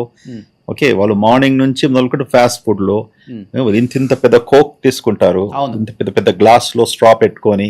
That's the reason, that's a fundamental reason for the obesity in those countries. మన దగ్గర ఇంకా అంత పెద్ద ప్రాబ్లం లేదు. Okay, still we restrict to మన పద్ధతి ప్రకారం, మన కల్చర్లో ఎలాంటి భోజనం మనం చేయాలో అది ఫాలో చేస్తాం. Okay, so it's not that big of a problem. కానీ ఇప్పుడు ఇదంతా ఈ కల్చర్ చేసినప్పటికీ ఇన్ని రెస్టారెంట్స్, ఇంత ఫాస్ట్ ఫుడ్ ఇదంతా వస్తుంది కదా, ఒబేసిటీ ఇస్ ఆల్సో గ్రోయింగ్. చాలా మంది నా ఫ్రెండ్స్ లేకపోతే మా ఫ్యామిలీ మెంబర్స్ చెప్తూ ఉంటారు, out of Hyderabad any actor, any politician, any business man, sir మీకు హైదరాబాద్లో ఏమి ఇష్టం అంటే ఐ లైక్ హైదరాబాద్ బిర్యానీ. అంటే వాడికి ఈజీ కాబట్టి, చెప్పడానికి ఈజీగా ఉంటుంది కాబట్టి చెప్పేస్తాడు. వాళ్ళే తింటున్నారు, మేము తింటే తప్పేంది? డబుల్ మసాలా బిర్యానీ అంటాడు, డబుల్ మసాలా ఆమ్లెట్ అంటాడు. మన కల్చర్లో ఎట్లా ఉందంటే, India is a great country అండి. ఎప్పుడు నువ్వు కేరళకు పోయినప్పుడు కేరళలో ష్రింపో, ఫిషోస్, something unique this thing is there, correct? Tamil Nadu ఉన్నప్పుడు చెట్టినాడు చికెన్ అంటాం. ఓకే, ఆంధ్రాకి పోయినప్పుడు మీరు ఆంధ్ర పులుసు, this thing something is very special for that. Okay, ఆగ్రాకి వెళ్ళినప్పుడు ఆగ్రా స్వీట్స్ అంటాం, కరెక్ట్? అలాంటిది మన హైదరాబాద్ లో కూడా we're famous for Hyderabadi biryani. Okay, బిర్యానీకి ఫేమస్ అయినప్పటికీ నేను రోజు బిర్యానీ తినమంటలేడు కదా. We're famous as a culture. Hyderabad was best biryani is made in the country. Biryani everyday part of life అయిపోయింది వాళ్ళకి. వితౌట్ బిర్యానీ బ్రహ్మ ముహూర్తంలో జరగాల్సిన పనులు, నిద్రపోవాలి లేకపోతే లేవాలి, 12-1 గంటలకి మన వాళ్ళు ఫ్యామిలీ ప్యాక్ బిర్యానీ తెప్పించుకొని తింటారు. ఓకే, నేను ఒకటి చెప్తాను. క్యాల్కటాలో, వెస్ట్ బెంగాల్లో వాళ్ళు ఏం భోజనం చేస్తారు? Fish, rice, correct? అవును. ఓకే, వాడు రిక్షా వాడు ఉండండి, ఆటో రిక్షా వాడు ఉండండి, వాడు పెద్ద ధనవంతుడని, అది వాళ్ళ staple food. Okay, fish and rice. So daily వాడు ఫిష్ అండ్ రైస్ కూడా 3 పూటలు తిన్నప్పటికీ కూడా అది తప్పడతామా? తప్పటం. అంటే the way in which the cook. Okay, ఎలా చేస్తారు ఆ ఫిష్, ఆ రైస్ ఎలా కుక్ చేస్తారు. మీరు డైలీ బిర్యానీ తిన్నప్పటికీ కూడా నేనేం చెప్తానంటే it depends upon how are you making. బిర్యానీలో ఏముందండి, యూనో రైసు, ఒక మీటు, అంతే కదా. లేకుంటే వెజిటేబుల్ బిర్యానీ అన్నప్పటికీ అందులో కొన్ని మసాలాస్ వేస్తాం, దానికంటే ఎక్కువ ఇంకేముంది. But how are you cooking, అది ఎలా వంట చేస్తున్నాం మనం, అది see too much of masala, మనం ఇంత నూనె వేసుకుంటున్నాము, యూనో. దాంతో వాడు బిర్యానీలో కొంతమంది చికెన్ ల్యాంబ్ వేస్తారు, 4 గుడ్లు వేస్తాడు, ఓకే. దాంతో వాడు పక్కన కేవలం సాలన్ వేసి మళ్ళీ ఇంకో షోర్వాది ఉంటుంది. ఇవన్నీ వేసేపటికి క్యాలరీస్ పెరుగుతాయి. It's as simple as that. But every day నువ్వు బిర్యానీ ప్రాపర్గా భోంచేయి, ఓకే. ఆయిల్ కంటే మెయింటైన్ చేస్తూ, ఘీ అంతా కూడా ఎక్కువ కలుపుకుంటా, ఓకే. మామూలుగా క్వాంటిటీ నువ్వు సరిగ్గా భోంచేయండి. They won't be any problem. If somebody says there is a problem, please come to me. ఇన్ని రకాల టెక్నాలజీలు వచ్చినాయి, అప్పుడప్పుడు అనిపిస్తుంది ఏదన్నా చిన్నది అలా పెడితే ఎంత మసాలా వేసారు, ఎన్ని ఇంగ్రీడియంట్స్ ఏమి వాడారు, అది మొత్తం డిస్ప్లే అయితే బాగుండు అనిపిస్తుంది. డిస్ప్లే అయితే అంటే పర్సంటేజ్. అవును, ఇప్పుడు రెసిపీస్ ఉంటాయి కదా, డైలీ ఏది మనం అంతటా ఉంది డిజిటల్, ఇది ఎలా చేస్తారు. అసలు పెద్ద పెద్ద హోటల్స్ లోనే మొత్తం నిన్న పట్టుకుంటే బూజు, అసలుకి ఎక్కడ కూడా క్లీనింగ్ లేదు, బొద్దింకలు, మాస్కులు లేవు, హెడ్కి ఏం లేవు, మొత్తం కూరగాయలు, చికెన్ అయితే కుళ్ళిపోయింది. ఇంకా నిన్న 9 హోటల్స్ బ్యాన్ చేశారు. ఇంకా చాలా కావాలండి. సి ఇన్ ద యుఎస్ ఏమవుతుంది, all major cities regular food inspection ఉంటుంది. అవును, ఓకే, రెగ్యులర్ ఫుడ్ ఇన్స్పెక్షన్ ఉంటుంది. అండ్ ఒకసారి ఇలాంటి అయినప్పుడు న్యూస్లో కూడా వేసేస్తారు, దాంతోపాటు లైసెన్స్ రద్దు చేస్తారు temporary till they fix the problem. So మన దగ్గర ఎన్ని రెస్టారెంట్స్ ఇంతగా ఉన్నాయి కదా, ప్రాబబ్లీ వందలాది రెస్టారెంట్స్ ఆర్ నాట్ ఫాలోయింగ్. అవును, okay, there is no guidance.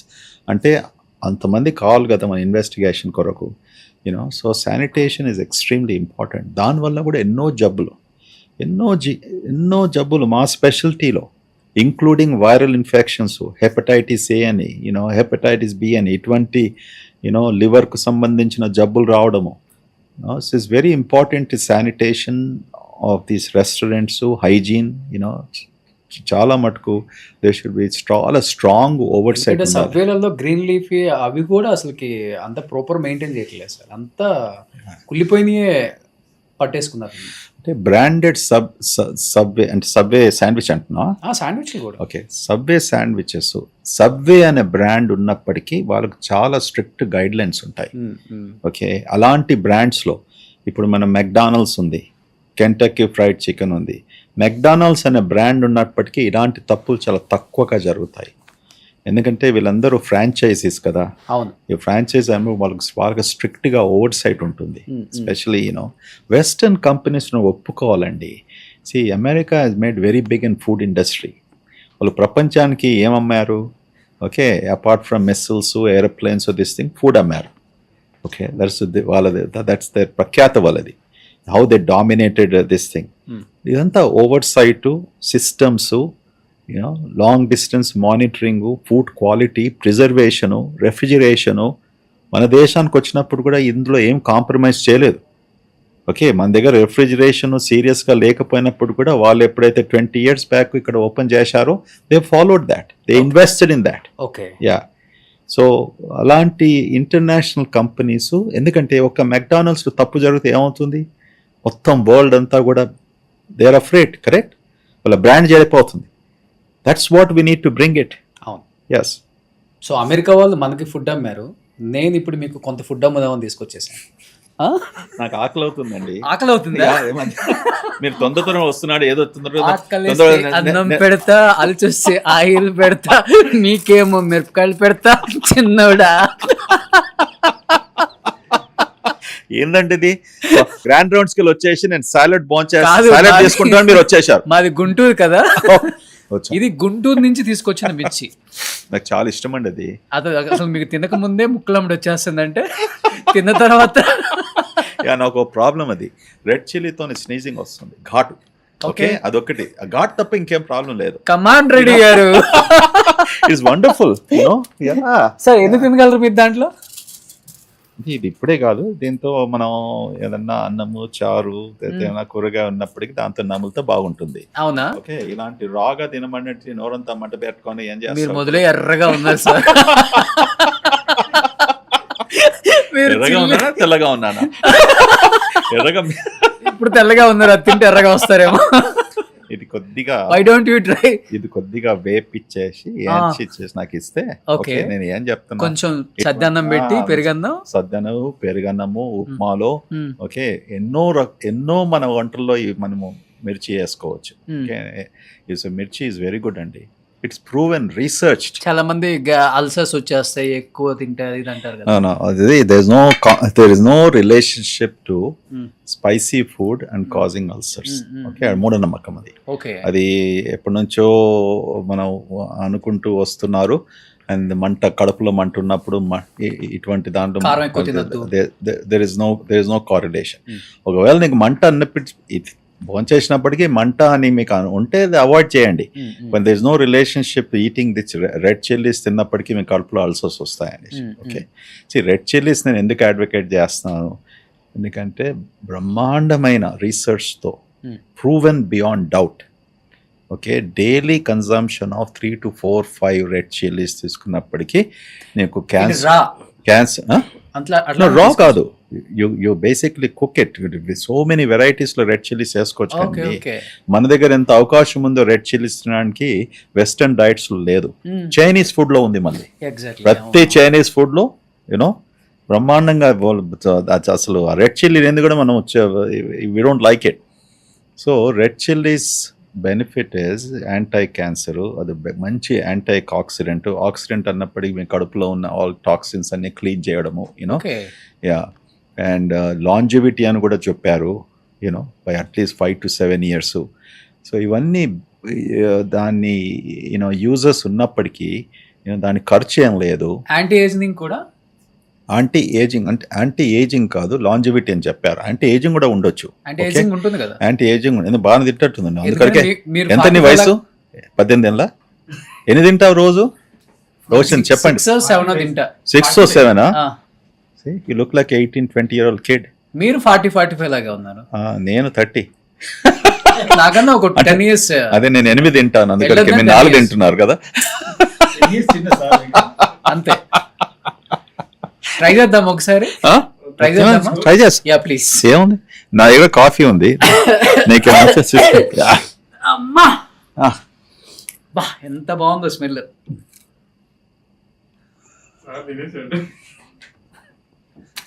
నేను మీ అంత ఫాస్ట్ కాదు గురువు గారు. నవ్వుతున్నారా? ఏడ్చలేను కదా ఇప్పుడే. ఏడ్స్తాను ఇప్పుడు. నాట్ ఇయర్, నువ్వు తినకముందే ఏడుస్తున్నావేంది? భయపడుతున్నాడు మనిషి. మళ్ళీ పుడతావా? ఎందుకయ్యా అంత భయము? ఎంత స్వీట్ గా ఉందో. ఇది చాలా పెద్ద గుండె. ఇగో ఇది తీసుకో.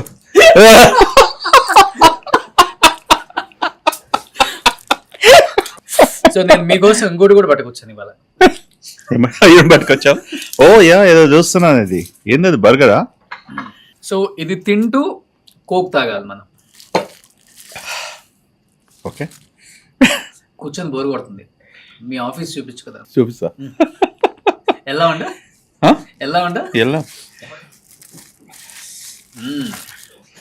సార్, మీకు ఆకలి అవుతుందని చెప్పారు కదా. సో అన్నం పెట్టి అది బాగా ప్రాపర్లీ ఫ్రీజ్ చేసి ఇక్కడ ఎంతసేపు బయట ఉండి అయ్యా? 8 గంటలు అయితే నేను ఉంటున్నాను. అవునా? ఎస్. సో ఇది తెచ్చి 20 minutes అయింది సార్. అంతే. ఇది vegetarian burger. Vegetarian burger. Chicken కూడా ఉంది. If you want chicken. No, it's very good. Bumper offer మీకు. ఇట్స్ వెరీ గుడ్ అండి. It's good for lunch, good for dinner, good for snacking. Okay. See, the problem is, this is a problem. Butter. No. Bread. Yeah.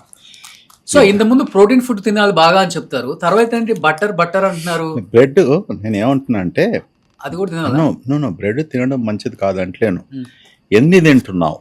Okay, ఇప్పుడు eating this sandwich, okay, this will give you about 700 to 800 calories. Okay, okay, అది లోపలికి వెళ్ళామంటే మరి ఒక 90 minutes work out. Specially ఇందులో meet ఉండేసి అంటే 70, vegetarian అయితే ప్రాబ్లీ 400 to 500 క్యాలరీస్ ఉంటుంది. దాంతో మీరు కోక్ తీసుకున్నారు, ఓకే, దానికి ఒక 100 క్యాలరీస్ అలా ఉంటుంది. సో ఇలా తీసుకున్నప్పటికీ దీంతో స్టాప్ చేయకుండా if you are eating something more, French fries usually అమెరికాలో ఏం చేస్తారు ఉన్నప్పుడు ఇంత పెద్ద బాక్స్ ఆఫ్ ఫ్రెంచ్ ఫ్రైస్, మా ఫ్రెంచ్ ఫ్రైస్ మళ్ళీ 200, 300, 400 క్యాలరీస్. అంటే మీరు ఒక్క మీల్కు 1000 క్యాలరీస్ వేసేస్తారు. మీకు కావాల్సింది దినంలో సెడెంటరీ లైఫ్ స్టైల్కు అంటే మీలాంటి వర్క్ సుమారుగా 1800 క్యాలరీస్ డైట్ ఉంటే సరిపోతుంది. ఓకే, మళ్ళీ దాంతో మీరు బ్రేక్ఫాస్ట్ చేస్తారు, లంచ్ చేస్తారు, డిన్నర్ చేసుకుంటారు. చేసుకున్నప్పటికీ మళ్ళీ అదొక 1500 క్యాలరీస్ వేసుకుంటున్నారు. సో మొత్తం కలిపేసి ఎంత అయిపోయింది? 2500. సో మీకు ఎక్సెస్ క్యాలరీస్ ఎంత? 700. ఓకే, 700 క్యాలరీస్ 3500, 3500 అయితే ఒక పౌండ్ ఎక్కువ అవుతుంది. జస్ట్ ఇమాజిన్ దిస్, వెయిట్ ఎందుకు అవుతుంది? Okay, yeah, that's the reason why. So this is the very healthy thing. Okay, కానీ only thing refined bread.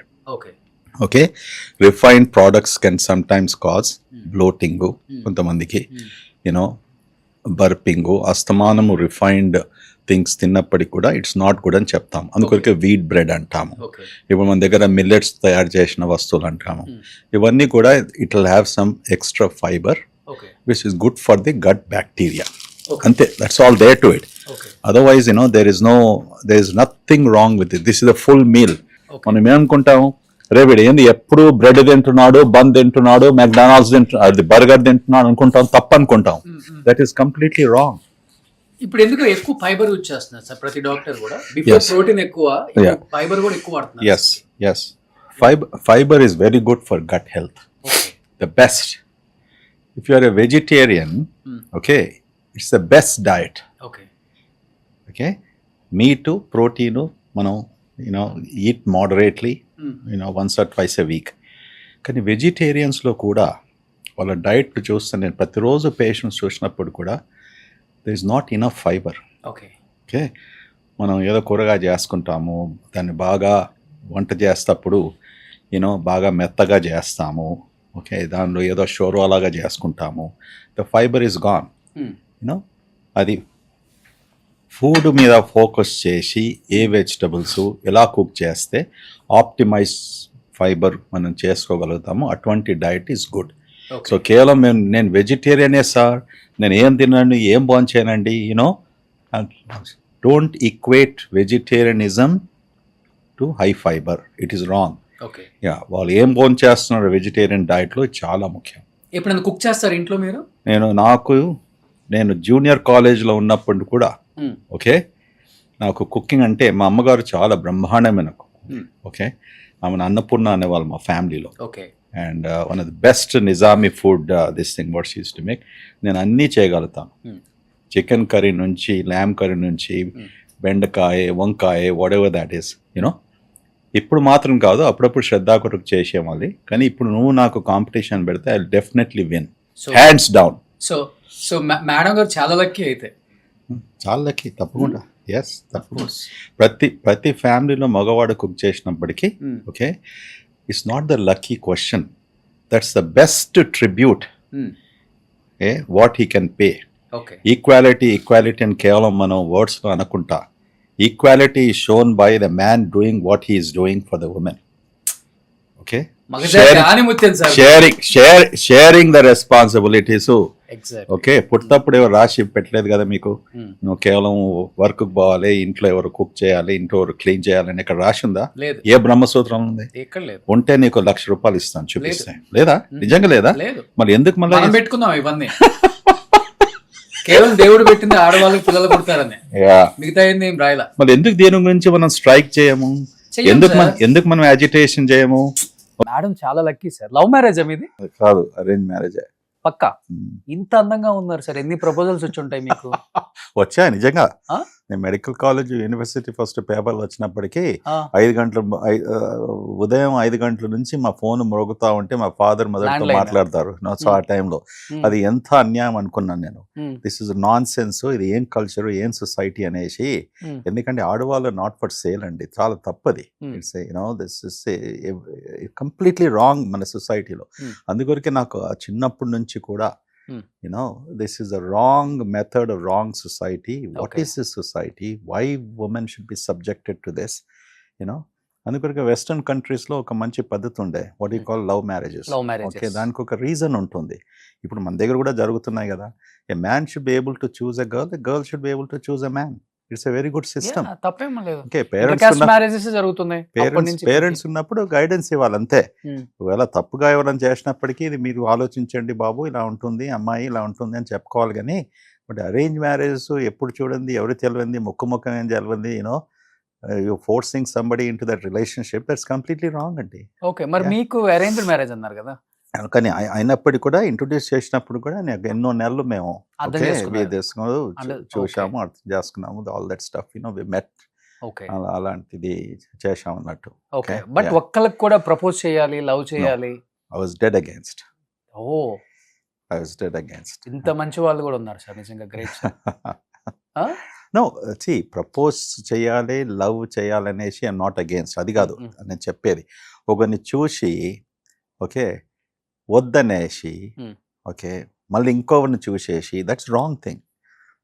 Okay, living relationship. It is not for a trade. Okay. Yeah, it's absolutely fine. If you love somebody, if you want to get into a relationship, a purpose of love is to build up a relationship, which is Okay. good. Okay. Yeah. So madam గారు కూడా doctor? కాదు. Hmm. She is a designer. She's a designer. Kids ఏం చేస్తున్నారు sir ఇప్పుడు? The kids అమెరికాలో ఉన్నారు. I got 2 boys and a daughter. Hmm. So both my kids are into the business world. Hmm. వాళ్ళు, my older son, he is managing director Hmm. of healthcare investments and ventures for Okay. their family office. Okay. My second son has his own venture. He's a founder of his own thing. Okay. Both of them are graduated from Ivy League institutions, from Wharton and all of those things. So వాళ్ళు before- California. Yeah before Vijaya Nirmala గారు ఈ hospital admit అయినప్పుడు నేను ఒకసారి వచ్చాను. Right. ఒకప్పుడు నానక్రామ కూడా financial district అంటే విజయ నిర్మల గారు, కృష్ణ గారు ఇల్లే ల్యాండ్ మార్క్ అందరికి. తర్వాత కాంటినెంటల్ హాస్పిటల్ వచ్చింది. మేడం నాతో సరదాగా ఉండే, ఈయన కొంచెం ముందు ఇక్కడికి వచ్చిండంటే నానక్రామ గూడ కన్నా గురువు ఎన్ రెడ్డి గూడ అని పిలిచేవారు రోషన్. ఈ మొత్తం అయిందే నానక్రామ గూడ, కాదయ్యా, ఇన్ని బిల్డింగ్స్. ఎక్కడ బాబు, అసలు హైయెస్ట్ పేడ్ ల్యాండ్ ప్రైజ్ నాకు అంటగట్టారు ఇక్కడ. అవునా? అన్యాయం జరిగింది నాకు. ఇక్కడ పుట్టి పెరిగిన తర్వాత, అమెరికా వెళ్ళి వచ్చిన తర్వాత Hmm.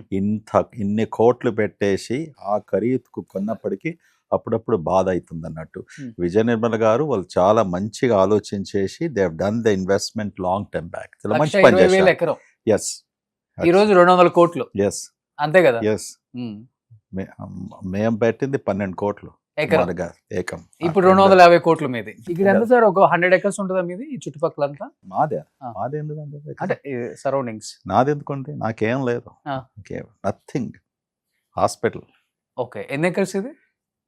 This is hospital is 3.5 acres. మొత్తం the land is about 6 acres అంతే. మొత్తం ల్యాండ్ ఇక్కడ 6 ఎకర్స్. 6 acres. ల్యాండ్ 2000 crores కదా సార్ ఈ రోజు? ల్యాండ్ అంటే బిల్డింగ్స్ వచ్చాయి. ఇక్కడ డాక్టర్స్ ఆర్ వెరీ స్మార్ట్. నేను స్మార్ట్ కని రాలేదయ్యా, అసలు నేను పిచ్చోని. మీలాంటి మీరు అన్నప్పుడు ల్యాండ్ లో పెట్టేది ఉంటే ఇదంతా ఎందుకు డిఫికల్టీ నాకు, మంచి రియల్ ఎస్టేట్ చేసుకుంటే ఎప్పుడో రిటైర్ అయ్యాడు. బట్ ఆ ఉద్దేశం కాదు. బట్ సేవ Life- చేద్దాం. Yes, life is a purpose. ఇలాంటి వాడు 11 ఏళ్ళ నుంచి పని చేస్తున్నావు అన్నావు, ఇప్పుడు మాటలు చెప్పావు కదా. సో నీకు ప్యాషన్ గా ఉన్నప్పుడు యు ఆర్ వెరీ ప్యాషనేట్. ఎంతో మంది నీకు వేరే ఆఫర్స్ ఇచ్చినా కూడా ఒక ఇన్స్టిట్యూషన్స్ వెళ్ళేదని ఇంతకుముందు మనం అనుకున్నాం. Okay, this is all driven by commitment, honesty, integrity, purpose, life. అవే ఈ లక్షణాలు ఉన్నవాడే ముందుకు వెళ్తాడు, హ్యాపీగా ఉంటాడు. ఓకే. సో నేను nothing, you don't have anything else on my name, you can check it. ఎంత టెంప్టేషన్ ఉన్నప్పటికీ కూడా నేను రియల్ ఎస్టేట్ కొరకు రాలేదు, ఇంకే బిజినెస్ కొరకు రాలేదు, Hmm. మీ స్టూడియో కూడా పెట్టను. Hmm. You know cancel. లేదు, స్టూడియో ఎందుకు కొరకు ఉంది, స్టూడియో ఎందుకు కొరకు ఉంది అనేసి మా ఇంటర్వ్యూస్ కొరకు ఉన్నది. ఓకే. కానీ స్టూడియో ఒక బిజినెస్ లాగా పెట్టాలి లేదు కదా అయ్యా, మేము ఎక్కడ చేస్తాం ఆ బిజినెస్. ఏంటి మీ హాబీస్ ఏంటి అసలుకి? ఆ? మీ హాబీస్ ఏంటి అసలుకి? అసలు చెప్పాలంటే టైం లేదు ఇప్పుడు. Hmm. చెప్పాలంటే నా hobbies, Ah. I love meeting people. Okay. Okay, same నాకున్న ఫస్ట్ అంతే క్వాలిటీ. నీకు first quality. Great, wonderful, there you go. I like good company. Hmm. And I love to read. Okay. I love to listen to good music. Hmm. Then in terms of sports, I like to exercise. Okay. I do gymming. Hmm. And songs చాలా బాగా పాడతారని విన్నా. ఓ నేనా? Ah. Yeah, చాలా బాగా పాడతాను actually. నేను ఒక్క song ఎత్తుకోండి sir. ఎందుకు పోవాలనుకుంటున్నావా? చెప్పరాదు, పోవాలనుకుంటే అంత బాధ ఎందుకు Please, పెడుతున్నావు? ఒక 2 lines మీకు నచ్చింది, మీరు అప్పుడప్పుడు హమ్ చేసుకుంటారు కదా. చిటపట చెనుకులు రాడుతూ ఉంటే సెకండ్ లైన్ గుర్తుందా మీకు? నువ్వు చెప్తే గుర్తొస్తుంది. చిలికాడే సరసందం ఉంటే నీ వాయిస్ ఎంత బాగుంది, ట్రై చేసావు ఎప్పుడన్నా? అంటే నేను అందరు సింగర్స్ తో ఇంటర్వ్యూ చేశాను కాబట్టి ఏదో వచ్చి పడింది. ఇంకా చాలా బాత్రూమ్ సాంగ్స్ లైన్స్ ఉన్నాయి కానీ ఇప్పుడు ఎందుకులే, అది వేరే పాడ్కాస్ట్. ఇప్పుడు సినిమాలు చూస్తుంటారా? ఆ? ఇప్పుడు సినిమాలు only good films. Okay. Recent గా ఏ మూవీ చూసారు? The last movie was Dhurandhar. That was my last movie. Peddi చూడలా? పెద్ద చూడలేదు, బట్ ఇది సారీ మన యూట్యూబ్ లో I have seen some segments అనేసి చూస్తాను. అది when it comes to OTT platform I will see it. మళ్ళీ పుడతామే ఏంటి? That's a dialogue. So full friendship చేసేద్దాం ఈ జన్మలో. బాగా యాక్టింగ్ చేశాడండి. నాకు ఆ సాంగ్ మీద నేను మూవ్ చేస్తుంటున్నా ఇప్పుడు జిమ్ లో. Okay, so very soon I think I can get all the moves. రై రే రా అదా? దాని మీద జిమ్ చేస్తుంటా. సో అలా రై రే రా అలా ముందుకెళ్ళిపోయి వెనక్కి. అది కాదు, not that song, the title song ఉంది కదా, అదే వాట్స్ దట్, చక్రీ చికిరి ఓ I can move my hips, I can move my legs. So ఎట్లయినా ఆఫీస్ వద్దాం అనుకుంటున్నాం ఇప్పుడు చికిరి సాగ్ బయట వేస్తాం అనమాట. సార్ ఒకసారి మీకు వచ్చిన అంటే చాలా ఫోటోగ్రాఫ్స్ చూసాను నేను. ఎప్పుడు స్టార్ట్ చేసిన కాంటినెంటల్ ఫోటోస్, మీ లైఫ్ అంతా కూడా ఇక్కడే ఉంది కాబట్టి మీ ఇంట్లో, మీ ఆఫీస్ లో ఒకసారి చూద్దాం. ఇల్లే అయ్యా, ఇక్కడే ఎక్కుంటాడు. ఒకసారి చూద్దాం ప్లీజ్. చూడు, ప్లీజ్ వెళ్దాం.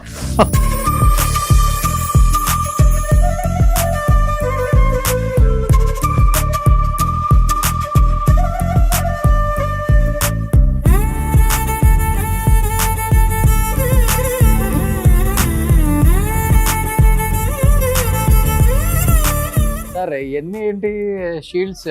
ఎవరో ఏదో ఇస్తుంటారు. ఓకే, నేను అమ్మడానికి పెట్టాను, కొంటావా? No what's. నేనైతే హాస్పిటల్ కొందాం అనుకుంటున్నాను. ఇప్పుడు 200 కోట్లు కాబట్టి ఆగిపోయాను. నాకు జాబ్ చేయాలని ఉంది, కొనేసి.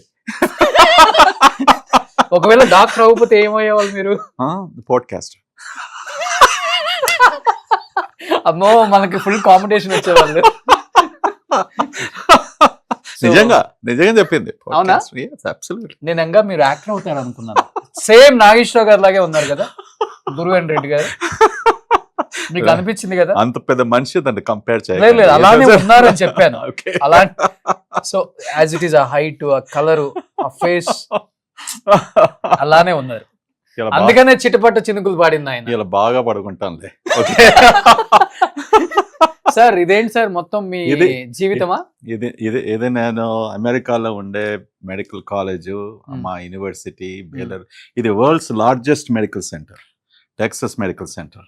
This one? yes, which is Texas Medical Center with almost 1200 hectares of land. Okay. అక్కడ 16 హాస్పిటల్స్ ఉన్నాయి, 5000 beds. Okay.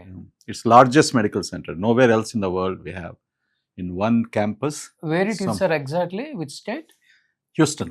Houston, yeah. But, and this is MD Anderson Cancer Center, the world's #1 cancer center. Okay. Yeah. That is the Baylor College of Medicine where I went to, you know. PCM. So coming to ఇక్కడ చూస్తే కొన్ని awards ఉన్నాయి doctor గారు. Sir books మంచిగా చదువుతారా?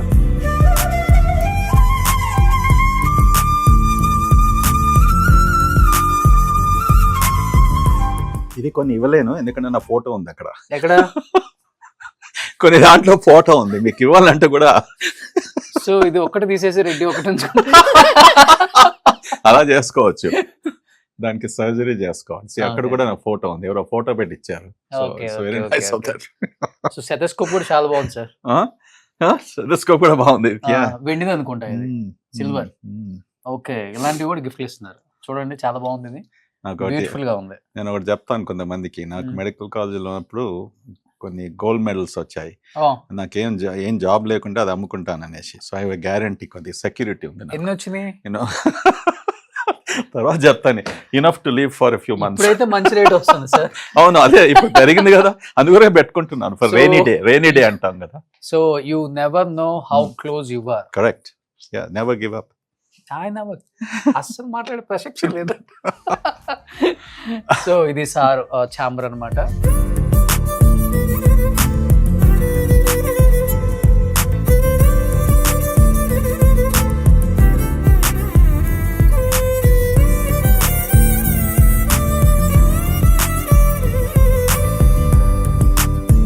ఇక్కడ మంచి, నాకు చాలా బాగా నచ్చింది, రాగానే హ్యాపీగా అనిపించింది. ఏ ఇయర్ లో సార్ ఇది? జగన్ గారు అప్పటికి ఇంకా సీఎం కూడా అయ్యుండ్రు. ఆయన హాస్పిటల్కి వచ్చాడు ఎవరిని చూడడానికి, వాళ్ళ ఫాదర్ ఇన్ ఎక్కడనే అడ్మిట్ అయిన ఉండే అప్పుడు కోవిడ్ టైంలో. దాంతోపాటు భారతిరెడ్డి గారి ఫాదర్ గంగిరెడ్డి గారు. ఓకే. దాంతోపాటు పాలిటిషియన్స్, మినిస్టర్స్ వాళ్ళ కాన్స్టిట్యుయెన్సీలో ఉన్నప్పుడు కూడా విజిట్ చేస్తుంటారు. అక్కడ చంద్రబాబు నాయుడు గారు ఉన్నారు, మన మహారాష్ట్ర గవర్నర్ గారు, కేసీఆర్ గారు, రేవంత్. ఓ, ఇది రీసెంట్ గా అనుకుంటా. దిస్ ఇస్ రేవంత్ గారి మీటింగ్ రూమ్. ఇది మీ బృందానికి చెందగానే అనిల్ కపూర్ గారు. Okay. So this is continental hospital, the times of India #1 rank. So ఇవన్నీ కూడా అవే అనుకుంటా సార్? ఇవన్నీ నా యుఎస్వి కొన్ని ఇక్కడ ఉన్నాయి. కానీ చాలా బ్యూటిఫుల్ గా డిజైన్ చేశారు హాస్పిటల్. చాలా మటుకు నా ఇన్పుట్స్ ఇది hospital. I like art, I like health care లో కామ్ స్పేసెస్ ఉండడము. మీరు అన్నారు కదా ఓపెనింగ్ కాన్వర్సేషన్ లో, ఓకే, దట్ నవ్వుపిస్తుంటే ఒక ముఖం చూసినప్పటికీ డాక్టర్ది అప్పుడే డిసీజ్ ఎంత తక్కువగా కరిగిపోతుంది ఆ పేషెంట్కు. It's extremely important. నువ్వు హాస్పిటల్కి వచ్చినప్పుడు డర్ట్ ఇలా లేదు, కలర్ సూదింగ్ థింగ్స్ అది impact the mind. So it's very important. మీరు చూసిన పేషెంట్స్లలో 10 years, 11 years, 12 years వాళ్ళకి ఫ్యాటీ లివర్ వచ్చింది అన్న ఇష్యూస్. అబ్సల్యూట్లీ షాక్ అవుతారా ఫస్ట్? డజంట్ మ్యాటర్ అండి. ఒబేసిటీ, ఓవర్ వెయిట్ ఉన్నప్పటికీ, ఎవరికి ఉన్నప్పటికీ కూడా ఆ రిస్క్ ఫ్యాక్టర్ ఉంటుంది అన్నట్టు. ఓకే. అంటే లివర్ లో, కాలేయంలో ఫ్యాట్ వచ్చేది అవకాశం ఉంటుంది. Okay, doesn't matter. ఒక చిన్న అబ్బాయే కాదు, అడాలసెంటే కాదు, 50 ఏళ్ళు 60 ఏళ్ళు కూడా ఎవరున్నప్పటికీ. సో కానీ సార్ ఫ్యాటీ లివర్ వచ్చింది అని తెలుసుకోవడానికి వచ్చే ఫస్ట్ సిమ్టమ్స్ ఏంటి అసలు చిన్నపిల్లల్లో? ఏం సిమ్టమ్స్ ఉంటాయి? ఉండవా? there's no symptoms, it's a silent process. So అందుకొరకే వెయిట్ ఎక్కువ ఉన్నప్పటికీ, ఒబేసిటీ ఉన్నప్పటికీ అల్ట్రాసౌండ్ చేసుకున్నప్పటికీ ఫ్యాట్ ఉంటే దాని తర్వాత నెక్స్ట్ ఫైబర్ స్కాన్ చేస్తాం. దాంతో ఫ్యాట్ కాలేయంలో ఉన్నప్పటికీ డ్యామేజ్ మొదలుపెట్టిందా, ఓకే, అటువంటి పేషెంట్స్కు ఇప్పుడు కొత్తగా ట్రీట్మెంట్స్ కూడా వచ్చాయి.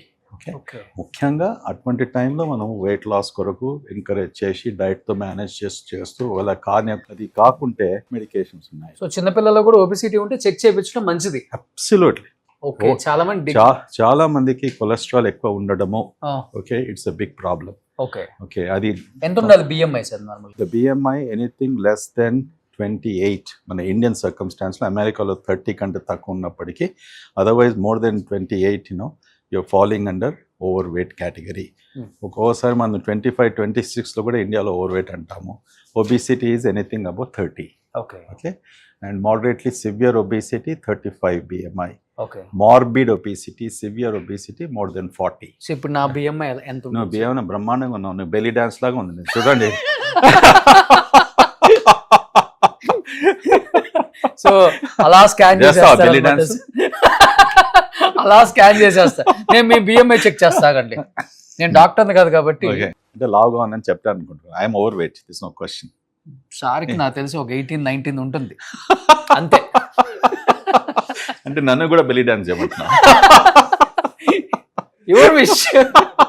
సార్ ఇదేంటి Continental hospital proud of our national and international so accreditation in testimony of our highest patient quality safety and integrity. అంటే మాకు అన్ని అక్రెడిటేషన్స్ ఉన్నాయి. ఓకే ఓకే, సో అక్రెడిటేషన్స్ సంపాదించడానికి అంత సులభం కాదు. ఓకే, ఇది కేవలం ఒక్కసారి ఇచ్చిన అక్రెడిటేషన్ కాదు, మెయింటైన్ చేసుకోవాలి. ఓకే, ఇప్పుడు అలా లైసెన్స్ వస్తుంది కదా, ఏదైనా చేయడానికి టేక్ ఎ లైసెన్స్. ఇప్పుడు మీరు రెస్టారెంట్స్ గురించి మాట్లాడారు, ఆ లైసెన్స్ వచ్చినప్పటికీ that's not the end of it, అది మెయింటైన్ చేసుకోవాలి కదా. The same thing here, importance of accreditations is to maintain. Okay, ఇది హెల్త్ చెక్ ఏరియా అండి. ఇది అంటే ఈ ఏరియాకు patients regular routine health check వచ్చిన వాళ్ళు ఉదయం 8 గంటల నుంచి ఇక్కడ ఉంటారు, సుమారుగా 2:30-3 వరకు ఈ పేషెంట్స్ అందరికి. ఇప్పుడు హెల్త్ చెక్ అంటే ఇగో ఇక్కడ ఇదొక మా క్యాటలాగ్. ఓకే, ఇలా వెరైటీస్ ఆఫ్ హెల్త్ చెక్స్ ఉన్నాయి. ఇది ఒక మాస్టర్ హెల్త్ చెక్. సార్ నేను ఒకటి అడగనా? చెప్పండి. ఇప్పుడు ఈ హెల్త్ చెక్ పేరుతో టోటల్ బాడీ చెకప్ అని అంటే అన్ని హాస్పిటల్స్ లో ఆల్మోస్ట్ ఒక ప్యాకేజ్ పెట్టేసి కుమ్ముడని ఒక బయట విన్నది నేను. మీ ఒపీనియన్ ఏంటి? మీది హాస్పిటలే కాబట్టి. ఓకే, మన India don't take it wrong. No I'm not take it wrong, it's absolutely correct. అసలు నేను 2013లో హాస్పిటల్ ఓపెన్ చేసిన తర్వాత ఫస్ట్ టైం మన ఇండియాలో ఈ హెల్త్ చెక్ ఎలా చేయాలి, ఏ టెస్ట్ ఇంక్లూడ్ చేయాలి, ఏవి ఇంక్లూడ్ చేయకూడదు, అందరూ ఒక క్వాంటిటీ పెట్టేసి 100 చేస్తున్నాము, 150 చేస్తున్నాం అనేసి ప్రొపగాండా చేసేసి 2000కి చేస్తున్నాం, 3000కి చేస్తున్నాం. ఇది కేవలం business strategy. None of them have all these companies. Okay, ఇవన్నీ కూడా తప్పుగా పేషెంట్స్ని దారిలో తీసుకెళ్తున్నారు. ఏం చేస్తారంటే ఇప్పుడు కేవలం ఇక చూపిస్తాను చూడండి. ఇప్పుడు ఈ టెస్ట్ ఉందనుకోండి. ఓకే, ఇప్పుడు ఇక్కడ ఇది మాస్టర్ హెల్త్ చెకప్ ఉంది. ఇప్పుడు కంప్లీట్ మెటబాలిక్ ప్యానల్ ఉంది. ఇది CHEM20 అంటాం. వాళ్ళు ఏం చేస్తారు, 1 2 3 4 5 ఈ 20 టెస్టులు లెక్క పెడతారు. ఈ 20 ప్లస్ ఇవి 3 23, మళ్ళీ ఇవి 1 2 3 4 5 6 7 8 9 10 11 23 11 34, మళ్ళీ ఇవన్నీ ఎక్స్రే అల్ట్రాసౌండ్స్ 34 1 2 3 4 38, ఇవి 3 41, మళ్ళీ ఇవన్నీ కన్సల్టేషన్స్. మా దగ్గర 50 టెస్ట్లు చేస్తున్నామని. ఓకే, ఇది నిజంగా మేము డెమాన్స్ట్రేట్ చేశాం. ఓకే, చాలా హెల్త్ చెక్స్లో ఇవన్నీ కన్సల్టేషన్స్ ఉన్నాయి. నువ్వు జస్ట్ ఇమాజిన్ అండి, ఒక పేషెంట్ ఈ మాస్టర్ హెల్త్ చెక్ చేసినప్పటికీ నేను మీకు వాట్ ఈజ్ ఇంపార్టెంట్ ఈస్ ఈ కన్సల్టేషన్స్ చాలా ముఖ్యం. ఒక డాక్టర్తో కన్సల్ట్ చేసి 100 టెస్ట్లు చేస్తున్నాం అనేసి అనవసరమైన టెస్ట్ చేసేసి, ఇప్పుడు 20 to 40 years ఉన్న వారికి నీకు చెస్ట్ ఎక్స్రే కూడా అక్కర్లేదు, ఇప్పుడు అల్ట్రాసౌండ్ కూడా అక్కర్లేదు. చెస్ట్ ఎక్స్రే ఎప్పుడు చేయాలి? స్మోకింగ్ హిస్టరీ ఉన్నప్పుడు చేయాలి. కానీ ఏం చేస్తారు, ఈ కార్పొరేట్ ప్రెషర్స్ ఉంటుంది, పాతకాలం రికమెండేషన్స్ ప్రకారం వాళ్ళు ఒత్తిడి పెడతారు. Absolutely there is no need. Ultrasound కూడా అక్కర్లేదు. ఇంకేమవుతుంది, ఈ టెక్నాలజీతో అల్ట్రాసౌండ్లోకి ఒక చిన్న కడుపులో లివర్లో సిస్ట్ ఉంటుంది. ఆ సిస్ట్ ఉన్నప్పటికీ దాన్ని మళ్ళీ ఇన్వెస్టిగేట్ చేస్తాం. ఓకే, అంటే ఇలాంటి అనవసరమైన టెస్ట్ చేసినప్పటికీ ఒక సింపుల్ ప్రాబ్లమ్స్ కనిపెట్టుకొని దాన్ని కాంప్లెక్స్ ప్రాబ్లమ్స్గా చేసేసి అనవసరంగా పేషెంట్స్ను భయపెట్టించకము, మళ్ళా ఫర్దర్ టెస్ట్ చేయడము, ఖర్చు పెట్టించకము. This is a wrong thing. అంతే. ఇప్పుడు అన్ని డయాగ్నోస్టిక్ కంపెనీస్ ఉన్నాయి. కొంతమంది మంచి డయాగ్నోస్టిక్ అవుట్ సైడ్ రీటైల్ డయాగ్నోస్టిక్తో చేస్తారు. వాళ్ళ అడ్వర్టైజ్మెంట్ చూడండి, పెద్ద పెద్ద companies, public trading companies 150 test మేము 4000 చేస్తామంటారు. It's completely misleading. మీలాంటి journalist you should expose this. Okay, unnecessary. నాకు అదే చాలా టైమ్స్ డౌట్ వచ్చింది సార్. పెద్ద పెద్ద హాస్పిటల్ అనౌన్స్ చేస్తారు, సార్ ఈ 15 days ఉంది ప్యాకేజీ, ఫుల్ బాడీ చెకప్, ఇదిగో 8000 9000 అని పెట్టేస్తారు. ఇంకేం చేస్తారంటే ఇన్ టెస్ట్ చేస్తున్నాము, 3 గంటల టైం ఇస్తారు, 4 గంటల టైం ఇస్తారు. అవును, ఆ బాడీయా మషీనా ఏందది? అల్ట్రాసౌండ్ అంటారు, ఇది అంటారు, స్ట్రెస్ టెస్ట్ అంటారు, ఎకోకార్డియోగ్రామ్ చేయమంటారు. ఆ పేషెంట్స్ అన్నీ కూడా 3 గంటలు. ఈవెన్ వెస్టర్న్ కంట్రీస్లో ఎక్కడ కూడా ఇంత షార్ట్ టైంలో కంప్రెస్ చేయడము చాలా తప్పది. కానీ- ప్రాపర్ ఏజ్కు తగ్గిన ప్యాకేజెస్, ఏజ్కు స్ట్రాటిఫికేషన్ అంటాం. Okay. సో ఇది radiology and Radiology. Nuclear medicine. Radiology, nuclear medicine. ఇది వీఆర్ ది వన్ అది few hospitals in the country మొత్తం రేడియాలజీ ఒక ఫ్లోర్లో ఉంది. కంప్లీట్ చాలా రేడియాలజీ.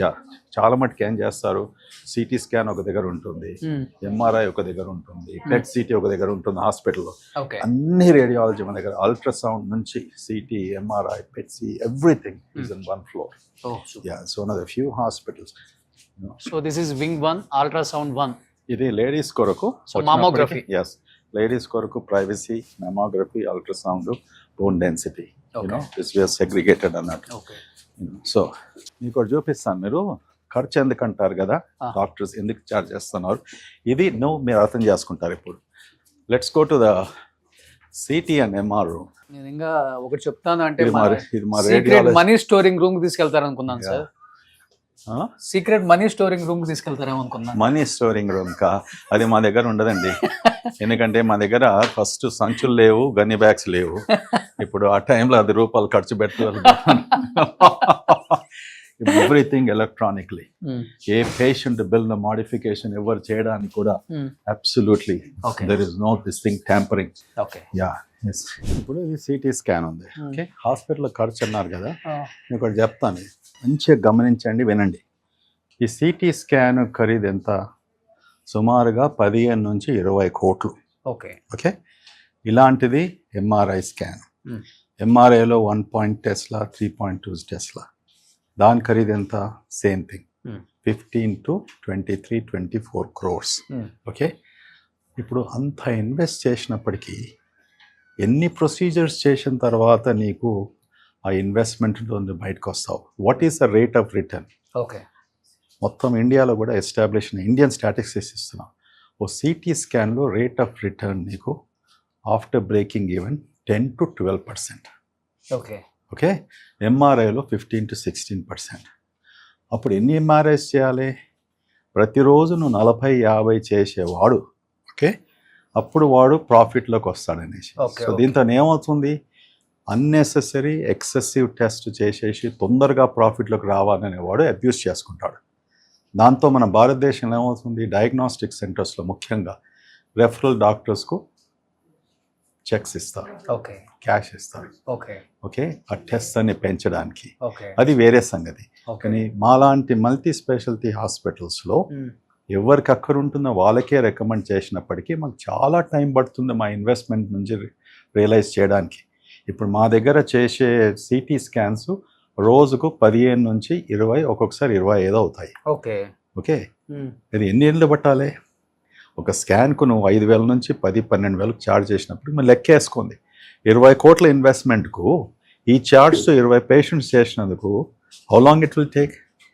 నువ్వు అదే ఇన్వెస్ట్మెంట్ నువ్వు రియల్ ఎస్టేట్ పెట్టు, స్టాక్ మార్కెట్లో పెట్టు, ఎంత తొందరగా వస్తుంది? సో కాస్ట్ పెరిగినాయి అంటే ఎందుకు పెడుతున్నాం ఈ టెక్నాలజీ? ఇప్పుడు ఇవాళ నా సిటీ రేపు ఉండలేదు. ఇప్పుడు మేము కొత్త సిటీ తీసుకొస్తున్నాం, లేటెస్ట్ ఆర్టిఫిషియల్ ఇంటెలిజెన్స్. ఈ సిటీ ఎలా ఉంటుందంటే నీకు 1 minute నీ మొత్తం హార్ట్ స్కాన్ చేసేస్తుంది. ఓకే, ఇర్రెస్పెక్టివ్ ఆఫ్ నీ heart rate. You can just walk in, get it in exactly 1 minute. Okay. Okay, and calcium scoring అదంతా అంటాం కదా, కాల్షియం స్కోరింగ్ అదంతా చేసినప్పటికీ నీకు యాంజియోగ్రామ్ కూడా అక్కర్లేదు. This is the latest thing. Oh, ఇక్కడ ఉందా సార్ అది? యా, అది సార్ డైలీ ఒక 100 పేషెంట్స్ చూస్తారా మీరు? నేను ఓన్లీ 3 hours 4 hours చూస్తాను మార్నింగ్. నా దగ్గరకు వచ్చే patients second, third, fourth opinions. నా దగ్గరకు వచ్చే పేషెంట్స్ బయట అంతా ఖర్చు పెట్టేసి అన్ని టెస్ట్ చేసుకొని ఇంత పెద్ద రిపోర్ట్స్ తీసుకొని వస్తారు. ఓకే, దానికి నాకు 30 నుంచి 45 నిమిషాలు సాధారణంగా పడుతుంది. అది మాట్లాడాలి కాబట్టి మాట్లాడాలి, రిపోర్ట్స్ అని చూడాలి. అది కూడా కనుక సినిమా వాళ్ళు, రాజకీయ నాయకులు, ఎక్కువ వస్తారా లేకపోతే సామాన్య ప్రజలు కూడా చూస్తారు? మిగతా డాక్టర్స్ ఎనీబడి, ఓన్లీ పెద్ద పెద్ద సినిమా వాళ్ళు, పొలిటీషియన్స్? నాకు ఏ పేషెంట్ ను ఎవరు వస్తున్నారు ముందుకు నాకు కూడా తెలియదు. తెలుసు కూడా. వాడు డబ్బు ఉన్నవాడు, డబ్బు లేనివాడు, you know same treatment, same approach. ఎందుకంటే ఇప్పుడు గ్యాస్ట్రోలో ఉన్న డాక్టర్స్ అందరూ వాళ్ళకే వాల్యూ ఎక్కువ ఇస్తున్నారని విన్నాం. అంటే ఒక డాక్టర్ బిజీగా అయినప్పుడు ఏం చేస్తారు, డాక్టరే కావాలన్నప్పటికీ కొంతమంది ప్రెషర్ పెడతారు, అదంతా కూడా జరుగుతుంటుంది. దట్స్ ఓకే, అదేం ప్రాబ్లం లేదు. ఇప్పుడు I restrict my self only to 3 to 4 hours because మీరు హాస్పిటల్కి వచ్చే వరకు పేషెంట్స్ ఎవరు వస్తారో కూడా మీకు తెలియదు. గ్రేట్. ఐ నో మా టైమింగ్స్ ఉంటాయి, నేను ఇన్ని పేషెంట్స్ చూస్తాను, దట్స్ అబౌట్ ఇట్. ఓకే, దానికంటే ఎక్సీడ్ నేను చెయ్యను. ఓకే, ఎస్, ఎందుకంటే టైం ఇవ్వడానికి this thing I don't like to. ఇది ఎంఆర్ఐ అండి. Okay okay, this is MRI machine. So and నీకు ఎందుకు చూపిస్తున్నానంటే రేడియాలజీలో చూపించేది ఇది కాదు, అది అక్కడ. ఓకే, ఎంఆర్ఐ మెషిన్ లో ఇటువంటిది మన దగ్గర సుమారుగా 30 మెషిన్స్ ఉన్నాయి రేడియాలజీలో, అన్ని అల్ట్రాసౌండ్స్. దానికి ఎంత పెట్టుబడి కావాలి? Almost close to more than 120 crores. Okay, so how will we get that return? Patients కా బిల్ అవుతుంది కదా, that is the most important thing. But abuse చేయకుండా, అన్నెసెసరీ టెస్ట్ చేయకుండా, పేషెంట్ బిల్ను అనవసరంగా పెంచకుండా ఉన్నవారికి ఇట్స్ గుడ్. ఒక్కసారి కొంతమందికి 3 లక్షలు అవుతుంది, కొంతమందికి 150,000, కొంతమందికి 5 లక్షలు కావచ్చు, depending upon the condition, the situation.